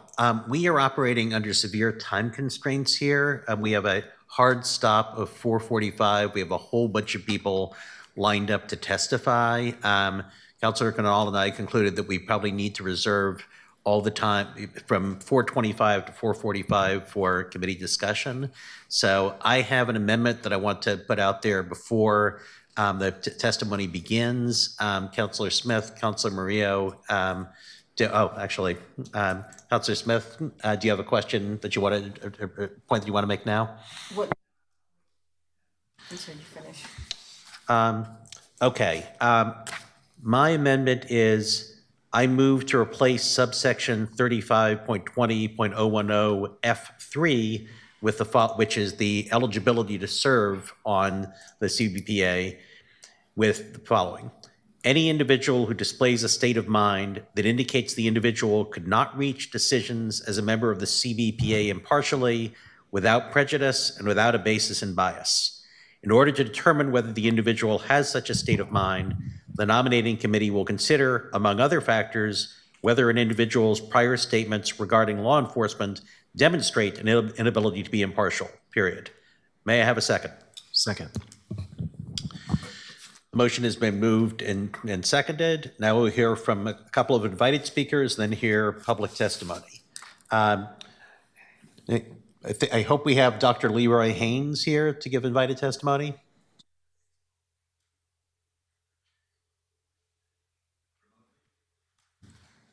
He's remote. And he should be on remotely. You can invite up here.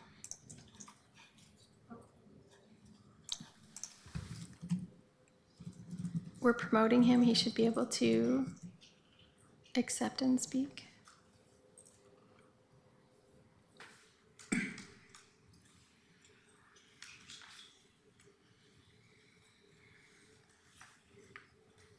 Dr. Haynes, you should be able to speak now. Okay.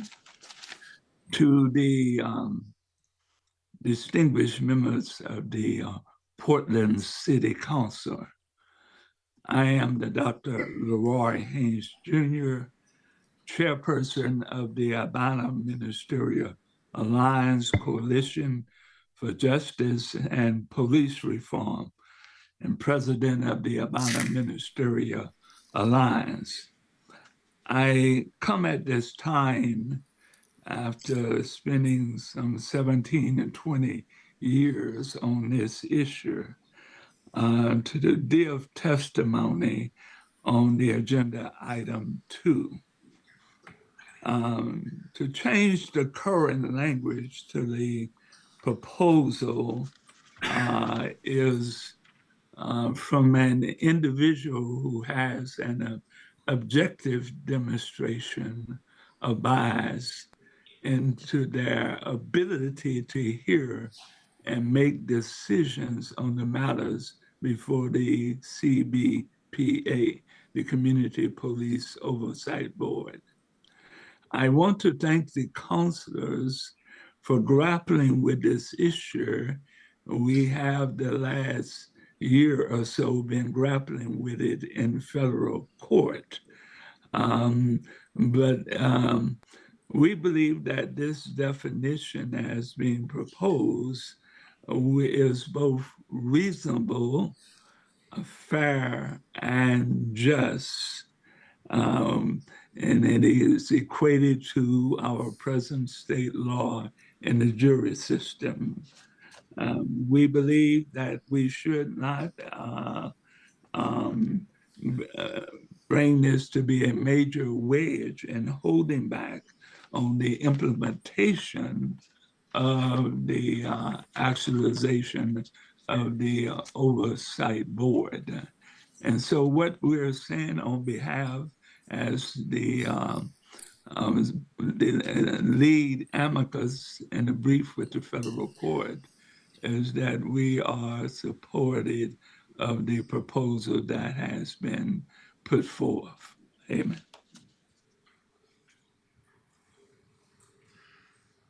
Thank you, Dr. Haynes. The second invited testifier we have, speaker, is Aaron Schmautz.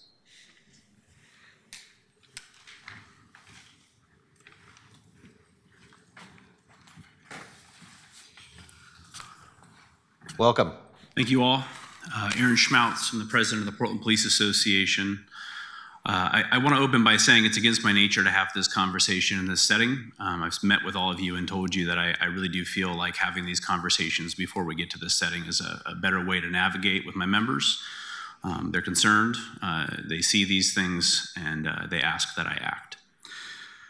I know I need to be brief, so that today I will simply state that for any fair-minded Portlander, and particularly for all those who support labor and bargaining rights, that put simply, if the city's handshake at the bargaining table is as good as the changing whim of the next election, then no contract is safe.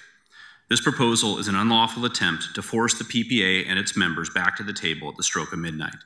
It is on its face an unfair and unjust attempt to force a presupposed outcome. This is clear in the language. It demands that the city bargain something substantially similar to its desired outcome. That is not bargaining, that is informing the PPA and its members that it shall accept a demand. Even worse, it closes by stating that the desired outcome is that proposed discipline is upheld. Not correct, not just, upheld. This is, of course, ironic because over the last 15 years, the PPA and its members have had discipline proposed over approximately 300 times. We have taken those cases to arbitration 14 times, 4%, with a 75% win rate. Why? Because we don't arbitrate cases unless there's evidence that the city broke the law. What does that mean? Over the last 15 years, 97% of the discipline proposed by the city has been completed without any arbitration or argument from the PPA. This is not evidence of a broken system. This is evidence that we're breaking a system which works. And it would appear that some would stop at nothing, including breaking faith with labor to do so. In a recent interview, the author of this proposal stated, "Constitutional, equitable, accountable policing is effective policing." Couldn't agree more. Which is why the Portland Police Bureau's members provide it every single day. Our members are held to an extremely high standard every day. And the only certainty is that beyond that is this: if the city chooses to engage in performative brinksmanship and destroy even the hint that it is bargaining in good faith and continue to move the goalposts at every possible turn, our highly trained, professional, constitutional, accountable police officers will be hired by other local agencies. We've walked down this road before. Our police officers are no different than any other city employee. They're human beings. They have failings, they have strengths, they have weaknesses. They're confronted every day with the greatest tragedies that our city sees, and the system in which they provide service has been built by, molded, and reformed by all who are here and all who have come before them. You will not find any group in America more willing to grow, change, and transform the dynamic between themselves and those they serve. The thesis that they are root and stem, the source of a problem, is simply untrue. Our community, the whole community, is crying for more connection, more relationship, and more support from our public servants. Even as we speak right now, dozens of calls are waiting for an answer. Thank you, Mr. Schmaltz. I apologize. We're going to have to really enforce strict time limits in order to get through this. I apologize. Excuse me, Chair. Could we have just about 30 seconds to configure the audio Okay. chime? And then you won't have to announce. Thanks. And what? And then 30 seconds to configure the audio, and then what? And then you won't have to announce the time every time the chime will sound. Okay. And I just want to let people know, sign up to testify. We can only accommodate 1.5 minutes per person, and we're going to have to be very strict to let as many people as possible speak. To cut it off exactly there, I apologize. We can't give people extra seconds. Chair, is the intent to vote today? Yes.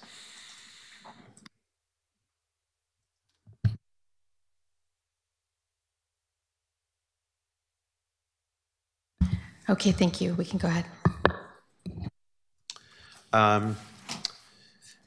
And Rebecca, can you call the people signed up to testify in order? First up, Isaac McGlennon.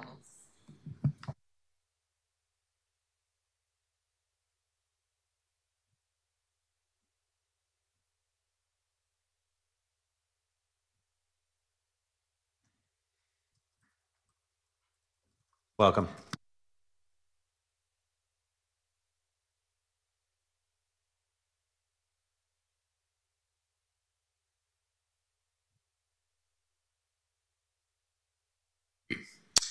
I want to speak to this resolution specifically because of the impacts to our community and our ability to do our jobs effectively, save lives and property. As firefighters, obviously we respond after 911 calls, and our job is to really reach the community where they are at in their time of need. And we do that as really a joint service with police, 911, PSR, chat. We're all services together. My concern is that our city right now is really at a stress, and your new time here in council is really to address that stress. And I think using our time in this manner to put forth this pressure in an already settled agreement is really not time well spent. And for my part, I think this council is well suited to address and heal this city and put us back on a path where people want to move here, live here, feel comfortable, feel safe. This resolution is really, it's got a lot of strengths to it. Sir, apologies.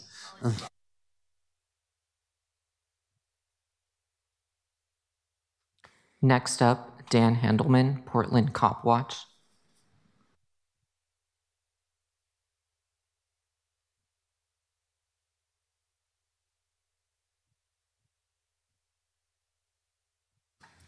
Dan will be joining us virtually.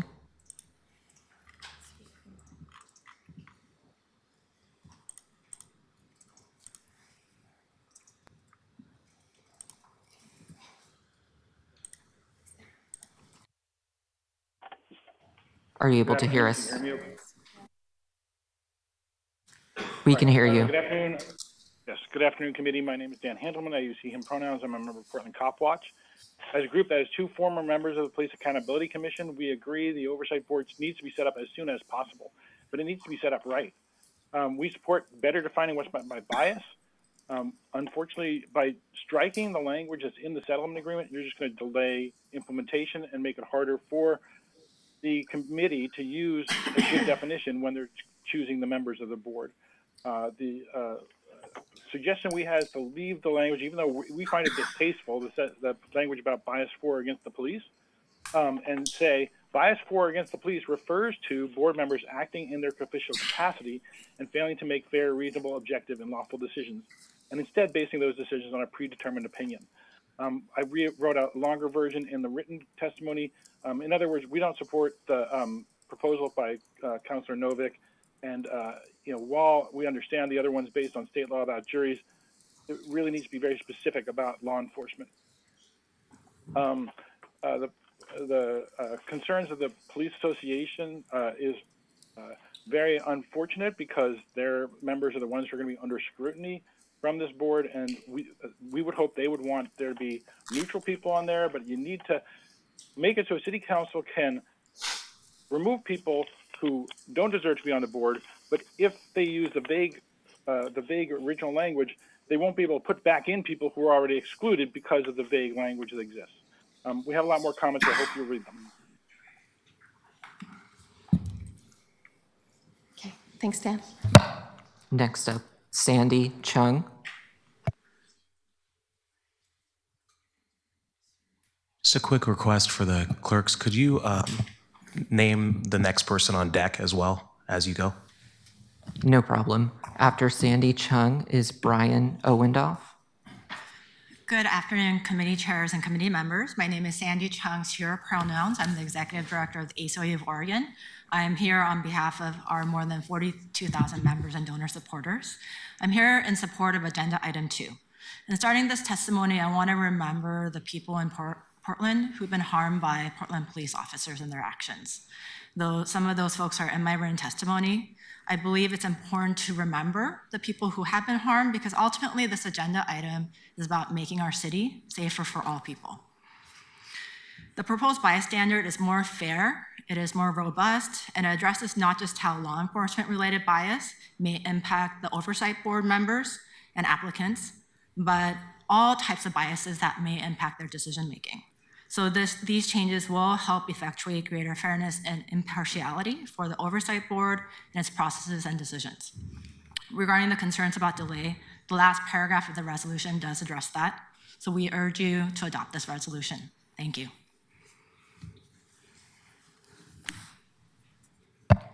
Next is Brian Owendoff, followed by I'm sorry, go ahead. followed by Alan Comness. Good. Going fast because I thought it was 3 minutes. We got a minute and a half. So 2 weeks ago, I presented a study to the committee which factually showed Portland has the lowest percentage of overall city budget allocated towards police for 12 comparable cities. This study was provided to Mayor Wilson, all city commissioners, and over 10,000 elected officials, residences, and businesses. In 2024, over 270,000 calls were made for assistance to PPB, with 38,000 ending up in in-face interactions. The use of deadly force was used on 6 occasions. That is 0.000158%, de minimis number. I understand Councilor Canal proposes a resolution to the already executed police contract and DOG settlement, which deals with defining when a community member can be excluded from the Community Police Oversight Board for bias. Mr. Canal is attempting to retrade the police contract, which does not expire until June 30th, 2026. This is known as a forced reopener. What was bargained for and signed for is in the books. You cannot reopen a labor agreement because you disagree with the terms. The attempted change the definition of the bias and adding an at-large seat to tip the balance of the selection committee is a naked attempt to create an unfair system to punish public servants. If changes are needed after the oversight committee is in operations, changes, if any, should be sent back to the voters, as this committee will receive in excess of $12 million annually of taxpayer money for the 21 members of the oversight committee. I'm out of time already. Yes. With what's going Sorry, on sir. in the streets right now, this is insane. We're going backwards on this. Next up, Alan Combs, followed by Loretta Guzman.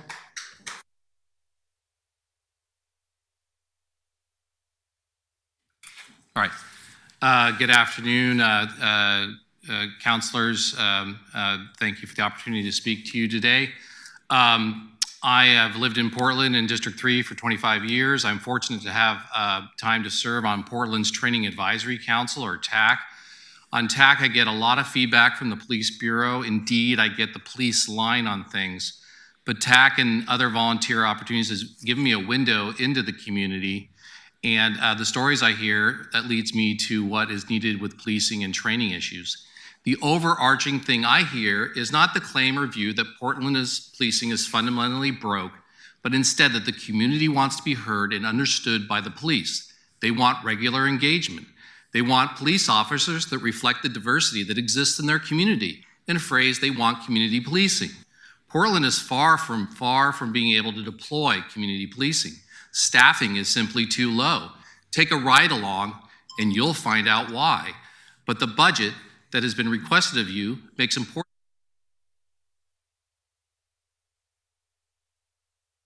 the experimental results you're going to get from the CPBA or its OCPA. So I know I don't have much time left here, but I'll recommend that if you go forward, I don't support the motion in front of you, but if you do go forward, you need to look at both oversight of the budget. It's going to be more than $15 million to fund this new experimental oversight. And that you also do. Thank you, Mr. I'm sorry, we really have to enforce the time limits. Next up is Loretta Guzman, followed by J. Ashley Albies. Chair, I'm troubled, frankly, by the technology issues, the cutting off. I feel like the temperature in this room has skyrocketed on an item I feel like we need ample time to get into. I don't know how we vote when this is already, we're 3 testimonies in already. I appreciate that. Unfortunately, we were told that we are not allowed to continue past 4:45. I had hoped that we would have additional time, but when we're told the mics all go off at 4:45 and I want to reserve some time for discussion. My point is, I think that this can be heard again at this committee with ample amount of time. That's my point, Chair. Well, I will leave it to Councilor Canal to explain his urgency in getting through it today.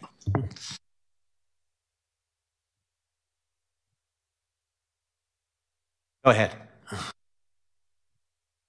Born and raised here in the city of Portland. I own Bison Coffee House. Since the fall of our city, we went from public safety to no public safety. In 2019, we had 36 homicides. In 2020, 57. 2021, 90. That's a 207% increase. In 2022, we had 101 homicides. In 2023, 73. In 2024, 71. In 2024, I testified that we made it in the top 10 most dangerous cities known as the murder city. On October 27, 2024 at 2 a.m., I was awakened by the sound of gunshots and immediate banging on my front door from my nephew's girlfriend screaming my nephew had been shot.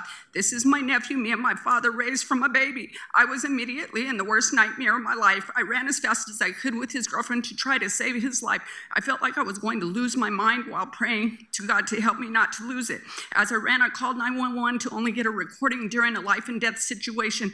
I had to run back to my car to try to get myself to the hospital, and I pleaded with those standing around, I need help, and no one helped me to get him into my car. I looked at him and saw he was dying, and all I could do was lay my hands on his chest. I prayed as hard as I could, and I screamed for my dad, who has already passed away, to come and get my nephew. I prayed to the point I felt like I was going to throw up, and I felt my favorite nephew start turning cold as he turned blue and died. So I plead today that you do not cut our public safety or our officers who serve our community. If I call 911, I want a real person, not a recording. I'm a real person. I'm a real person with grief from this. I do not want anyone else to feel the pain from the failure of our city. Give us life, liberty, and the pursuit of happiness, which is in our Constitution. Public safety is a fundamental right. I'm a law-abiding citizen, and I do not want to take and put things into my own.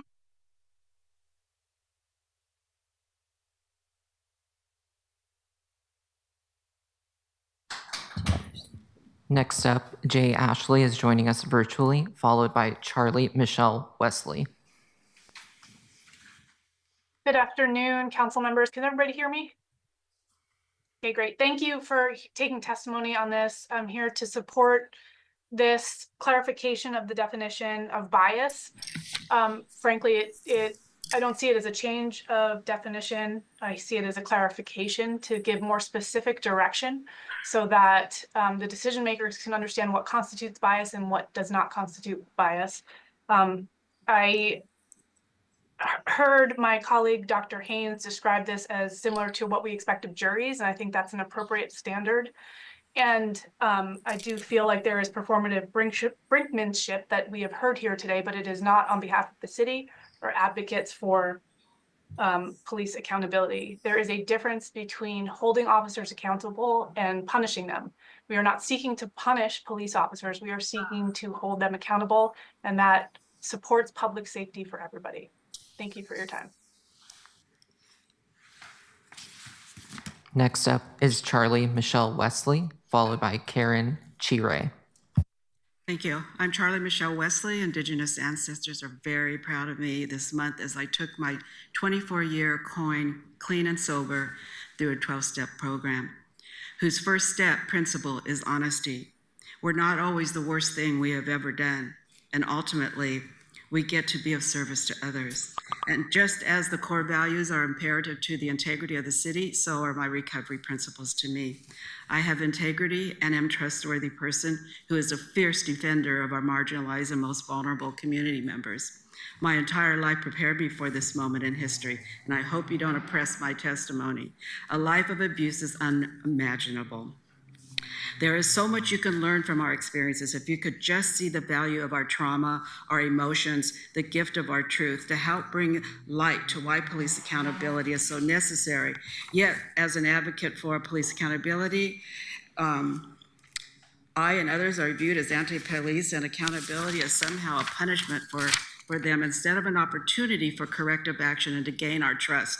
Real accountability is actually real public safety for all. The life in recovery and healing has made me more able than ever to help this policing system identify facts, absolutely be impartial and fair. That's all we ever wanted. But this bias statement is a barrier to our voices and our experience. I, for one, support Councillor Canal's resolution, although I also hear Copwatch Handelman's point of view. But it's up to y'all to find a way to get the CBPA up and running as a system that is fair, effective, and doable. Remember, there are Black lives and other marginalized lives at stake that depend on this. This is a life or death issue.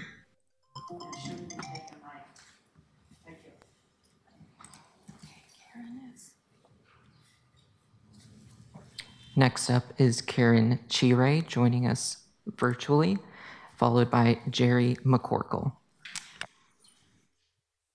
I'm going to concede my time to somebody else, but I agree with Councillor Zimmerman that this discussion should be held at another meeting.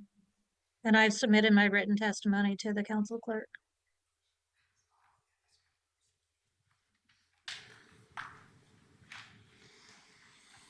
Next up is Jerry McCorkle, followed by Patrick Alexander.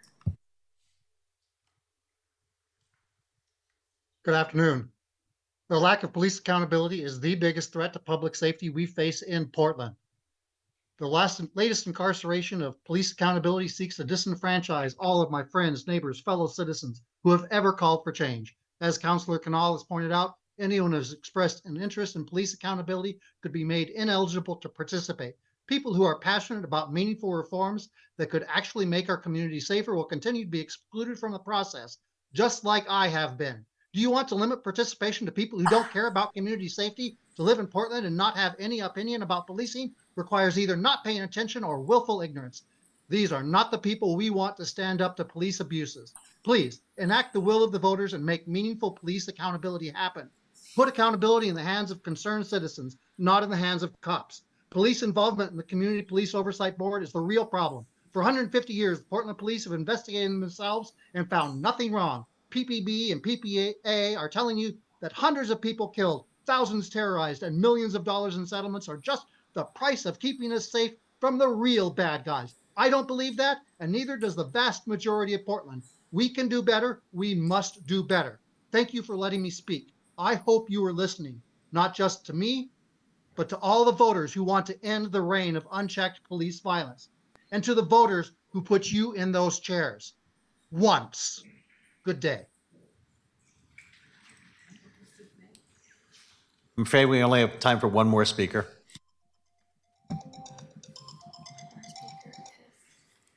Next up is Patrick Alexander.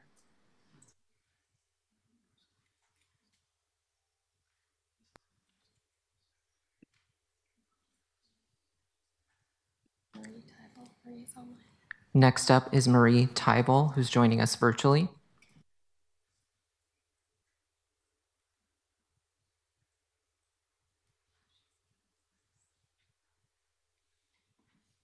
What happened? I lost audio. We have you, Marie.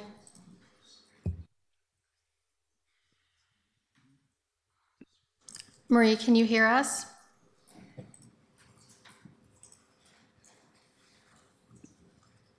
Hi, Marie, if you can hear us. Yes, I can. Okay, you're good to go. Okay, sorry, I got confused there for a minute. Good afternoon. My name is Marie Tybal and I live in District 4. On the evening of September 28, 2020, PPB Sergeant Justin Damerville assaulted at least 3 people that I know of. I was the first one he put his hands on. I saw Dmitry Stoyanov holding his vote register here sign when police surrounded him. As I started recording on my phone, the sergeant pushed me and simultaneously yelled at me to get back. It was pitch black and I did not have a moment to comply before he pepper sprayed me point blank in the face. During this entire time, the sergeant kept reaching out to grab my phone, which I did not relinquish. The sergeant then proceeded to pepper spray Dmitry, throw him to the ground, and unlawfully arrest him. The city of Portland settled his lawsuit and paid Dmitry $100,000.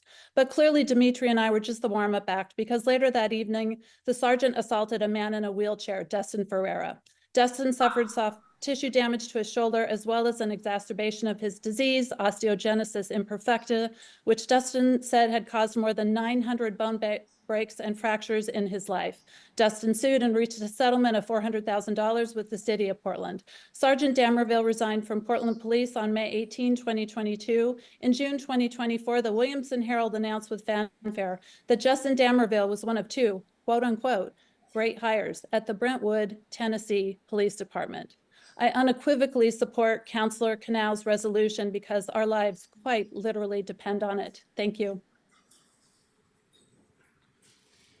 Thank you.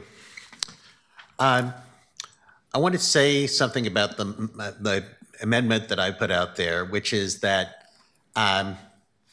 sometimes lawyers feel like you need to try to change the language to make it a little better, even if it won't resolve a controversy. I'm not at all sure. This matter is going to get to the full council because in addition to coming through committees, a councilor can get something considered by the full council by getting 3 co-signers on it. And I'm quite confident that Councilor Canal will be able to do that, whatever this committee does. I was sympathetic to the idea in the abstract that we should make the standard for participation on the CBPA closer to that for a juror, which means that if they're capable of acting impartially on a matter before them, that's the fundamental question. However, recognizing the existing language talks about bias for against law enforcement, I thought it was important to make clear that people's expressed statements regarding law enforcement are part of the consideration of whether they can be impartial. Now, I might very well vote against this when it gets to full council, among other things, simply on the grounds that we negotiated this language less than a year ago. But I told Councilor Canal that if we can pass my proposed amendment, I would give him a courtesy vote to get out of committee. So, any discussion on the amendment?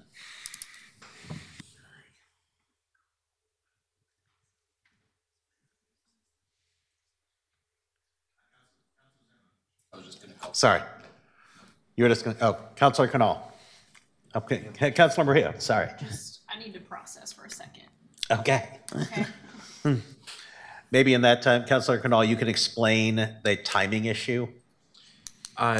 Yeah, let me just speak to the amendment as well. I think that the last part that you found a way to thread a needle here that is a very difficult needle to thread, and I think it is helpful to clarify that that a person should be able to express broad-based political views, but that their broad-based political views standing in the way of an impartial decision is the concern. And I think you've threaded that. So I'm happy to second it, and I'm happy to support it.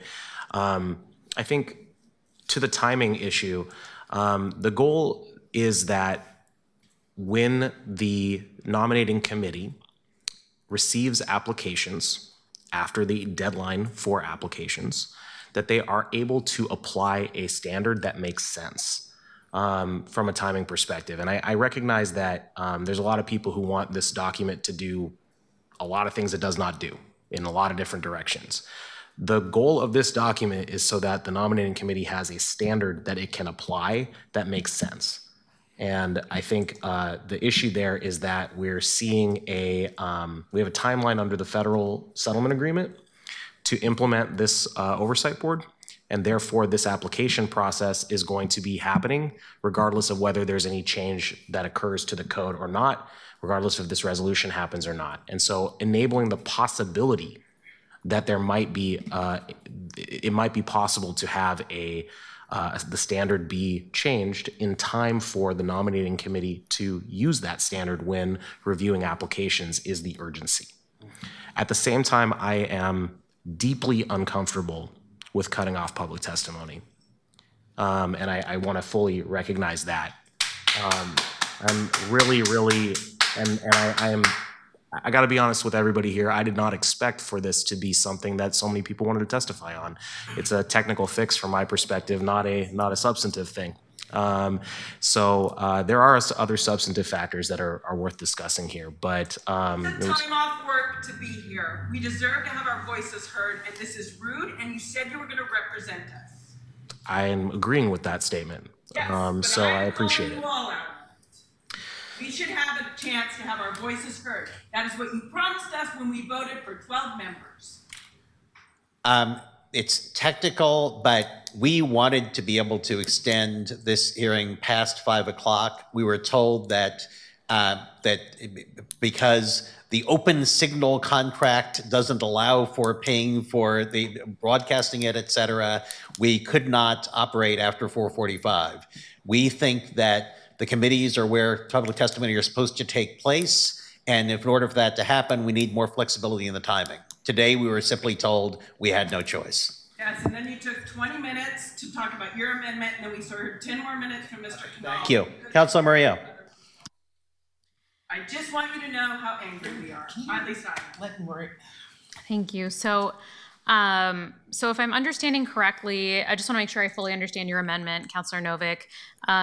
The language change says that basically it will still allow someone who, for example, posted a Black Lives Matter post, as long as they can still prove that they have the ability to be impartial during, is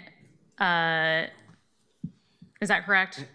That's the idea, that if you can be impartial on matters before you, then you're allowed to serve. However, to be extreme, if you had previously said all police lie all the time, then probably you couldn't be, that would indicate you probably couldn't be impartial in an individual case. Right, okay, that makes sense. And correct me if I'm wrong as well, so for what Councilor Canal has brought forward, it is a clarification of language that was bargained on, and whatever goes, say this goes through, it would still go back to police for official bargaining and finalization anyways, correct? So the concern here is that it's coming back after being very quickly from the time that it was bargained, correct? That's at least part of the concern, yes. Okay. I do think we need to stick to the point of this amendment and take a vote on this amendment, Chair. Our comments are kind of wavering out. I would just say, I would like to put the amendment piece to bed so that we can have the larger piece, because I have some questions. Councilor Smith, do you have a question about the amendment before we proceed to that? No. Could the clerk please call the roll on the amendment? Smith. No. Canal. Yes. Murillo. Aye. Zimmerman. No. Novick. Aye. With 3 yeses, the amendment is accepted.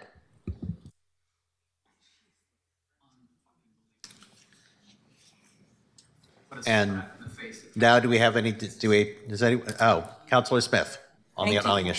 Thank you, Chair Novick. Continue to act like that. I don't know who's supposed to be running this, but as chairs, this doesn't happen in council, and we continue to have these disruptions and nobody's addressing it. Thank you. Thank you. Could I have Heidi come up to the, because I'm trying to get some clarification here. What I understand is that this would have to be, the bargaining contract would have to be opened up again because it was already settled last year, correct? Yeah, good afternoon, Councilor Smith and the rest of the council's members. Heidi Brown, Chief Deputy City Attorney. So yes, we would have to go to the union and request if they would bargain this language and be willing to do that. They have to agree to it because we did just bargain this language. And if they say, no, we already bargained the language we wanted, then that's our answer. If they're willing to talk about it because they find some benefit in defining bias, then we'll negotiate it. But it will require us. No. They could actually say no, and this would all be over. That's right. Okay. There it is right there. Councilor Canal.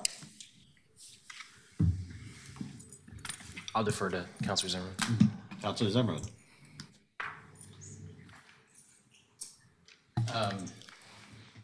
Thanks, Chair. So I think I'm obviously disappointed with how this is going down. If it was appropriate, I'd make a motion to fire Open Signal's contract moving forward.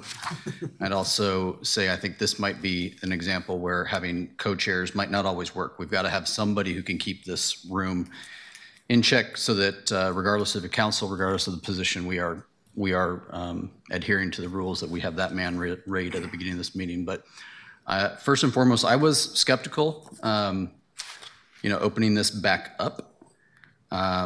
I think we have a chance to move the oversight board forward and would be moving forward with nominations. And I think we're introducing a level of risk that is unknown. And I'm still very unsure of the why here. I'm left to wonder why language that encourages additional bias is being touted as more fair. I look at the original language and it's very clear that no bias was what was previously written into code, and I think that sounds like a good thing. I find it alarmingly strange, frankly, that the ACLU of Oregon comes to testify in favor of such an incorporation of bias into a city code. I find that very strange. This has made me more skeptical of what is happening here right now. To me, this is coming off as staff who had a bias perspective in the previous exercise, who are upset with the previous council and their decision to make the nomination committee less biased and be more nimble and more respective of the district councilors to now try once again to change their plan back into what the staff wanted and didn't get their way last year. So I'm not thrilled with that. This appears to be an attempt, frankly, to introduce bias into the nominating committee or nominating process. It creates not only a split nomination decision because of this bias language now being incorporated into it, but by the other, which we haven't talked a lot about, but by the other piece of increasing the number to an odd number by having the nomination process be a winners and losers on nominations in a very split sense versus getting broad support across the nominating committee. And I find that strange as well. I think that this is being bum rushed through. I think that I do not welcome this change. I think that this is an attempt because the previous language would have kept activists and advocates who have a strong position and thought on either side they want to get on this, and I find that deeply troubling. And I find the original language cutting out a lot of the activists the thing the public was looking for in an oversight committee. So I will be a no vote in this, and I think the whole council should be a no vote in this. Councilor Canal. Yeah, I think it's really interesting because one of the things that if one was to serve on, let's say I think somebody mentioned the Training Advisory Council earlier, one would ideally hope that the people who serve on the Training Advisory Council are in support of the idea of training. One would ideally hope that the people who serve on the Behavioral Health Unit Advisory Committee are in support of behavioral health and the behavioral health unit's work in a general sense. And yet, on the topic of police accountability, if one expresses opinions in support of the idea of police accountability, that is interpreted often as bias against the police. The example that I would give is the most recent comment from Councilor Zimmerman. That proves the point of why this is so necessary in the first place, because arguing in favor of police accountability does not necessitate that one cannot serve on a group like this.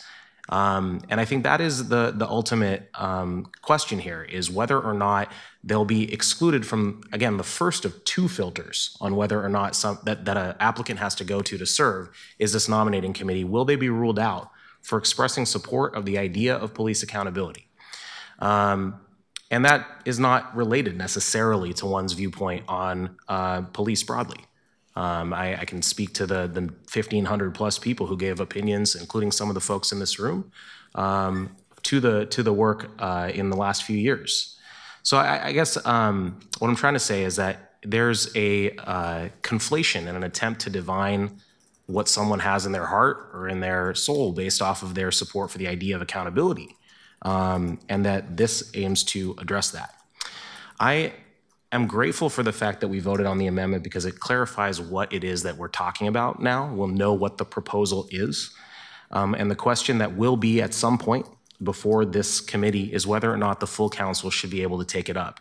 I, for one, have always felt that the committees are a great place, but not the only great place to have public comment. And I'm confident that if and when it gets to the full council, there will be a full 3 minutes per person public comment period. And I want to commit to everyone here that I do not want to go through the exercise of going to the full council unless we do that, regardless of when that is. Thanks. Councilor Smith, and we only have a few minutes left. Thank you. I just want to go back for a second and, putting something on the agenda to make a point when you actually know and expect to have a huge number of people here testifying is disingenuous to say that you didn't know that this would be this popular. Secondly, to put this on and send it to the full council after listening to Aaron Smots say that his people, they don't like this, and you get a vote and you're going to put it on the agenda, and all it's going to do is go back to their people in the union, and they're going to say they don't want it. So why are you wasting the council's time if this is only going to be knocked down again? And so I'm not understanding why we're doing this. If it was just to have this conversation again and bring it up and to put people on record, that to me is not a good use of our time, Mr. Chair. I need to ask the clerk, is it a fact that we turn into total pumpkins at 4:45? I'm not sure what you mean. There's a hard stop at 4:45. There is a hard stop, so we need to do whatever we can do at 4:45. I mean. Councilor no. Maria, could you say something in like 30 seconds? Sorry. Yeah, I'm quick. I honestly feel like I need a second hearing in committee about this. I feel pretty unclear about way too many things to feel confident in a vote about this right now. And if it is just going to go back to PPA so they can say no, I'm also kind of struggling with some of that here. So I do feel like I need personally some more time on this. Councilor Canal? Yeah, you'll notice that I did not actually call the question, and that's deliberate. I don't want it to hear from not only colleagues, but the folks in this room.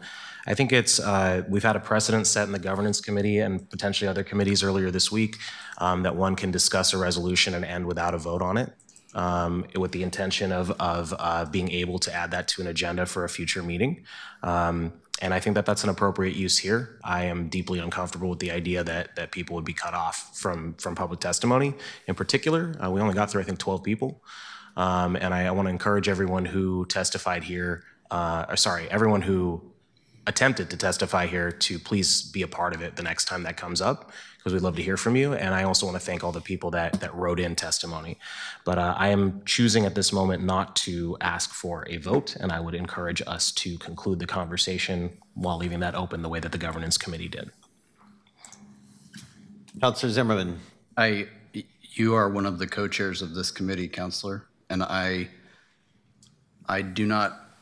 don't understand if you want this committee structure to work, but then you don't think that this is where all the conversation on this topic should happen. I find that problematic and troubling that you will just move it then with the signatures to the full council. I have not done that. I want to be super clear. What we're referring to is the process by which 4 people can put something on the agenda. I have not done that, and I've been told that. Jared, call the question. Call the question. Actually, my understanding is that since the sponsor does not want to call the question, I don't feel a need for it to, and it was his request that we vote on this today. I don't see a need to vote. As to those concerns about maintaining decorum here, maybe I'm a little jaded by the fact that in my last term of the council, people were jumping up and down and yelling and screaming at us, so this didn't seem that bad. But I will take your suggestions as to working hard to maintain decorum for the next meeting. We are adjourned. Not even begun that process.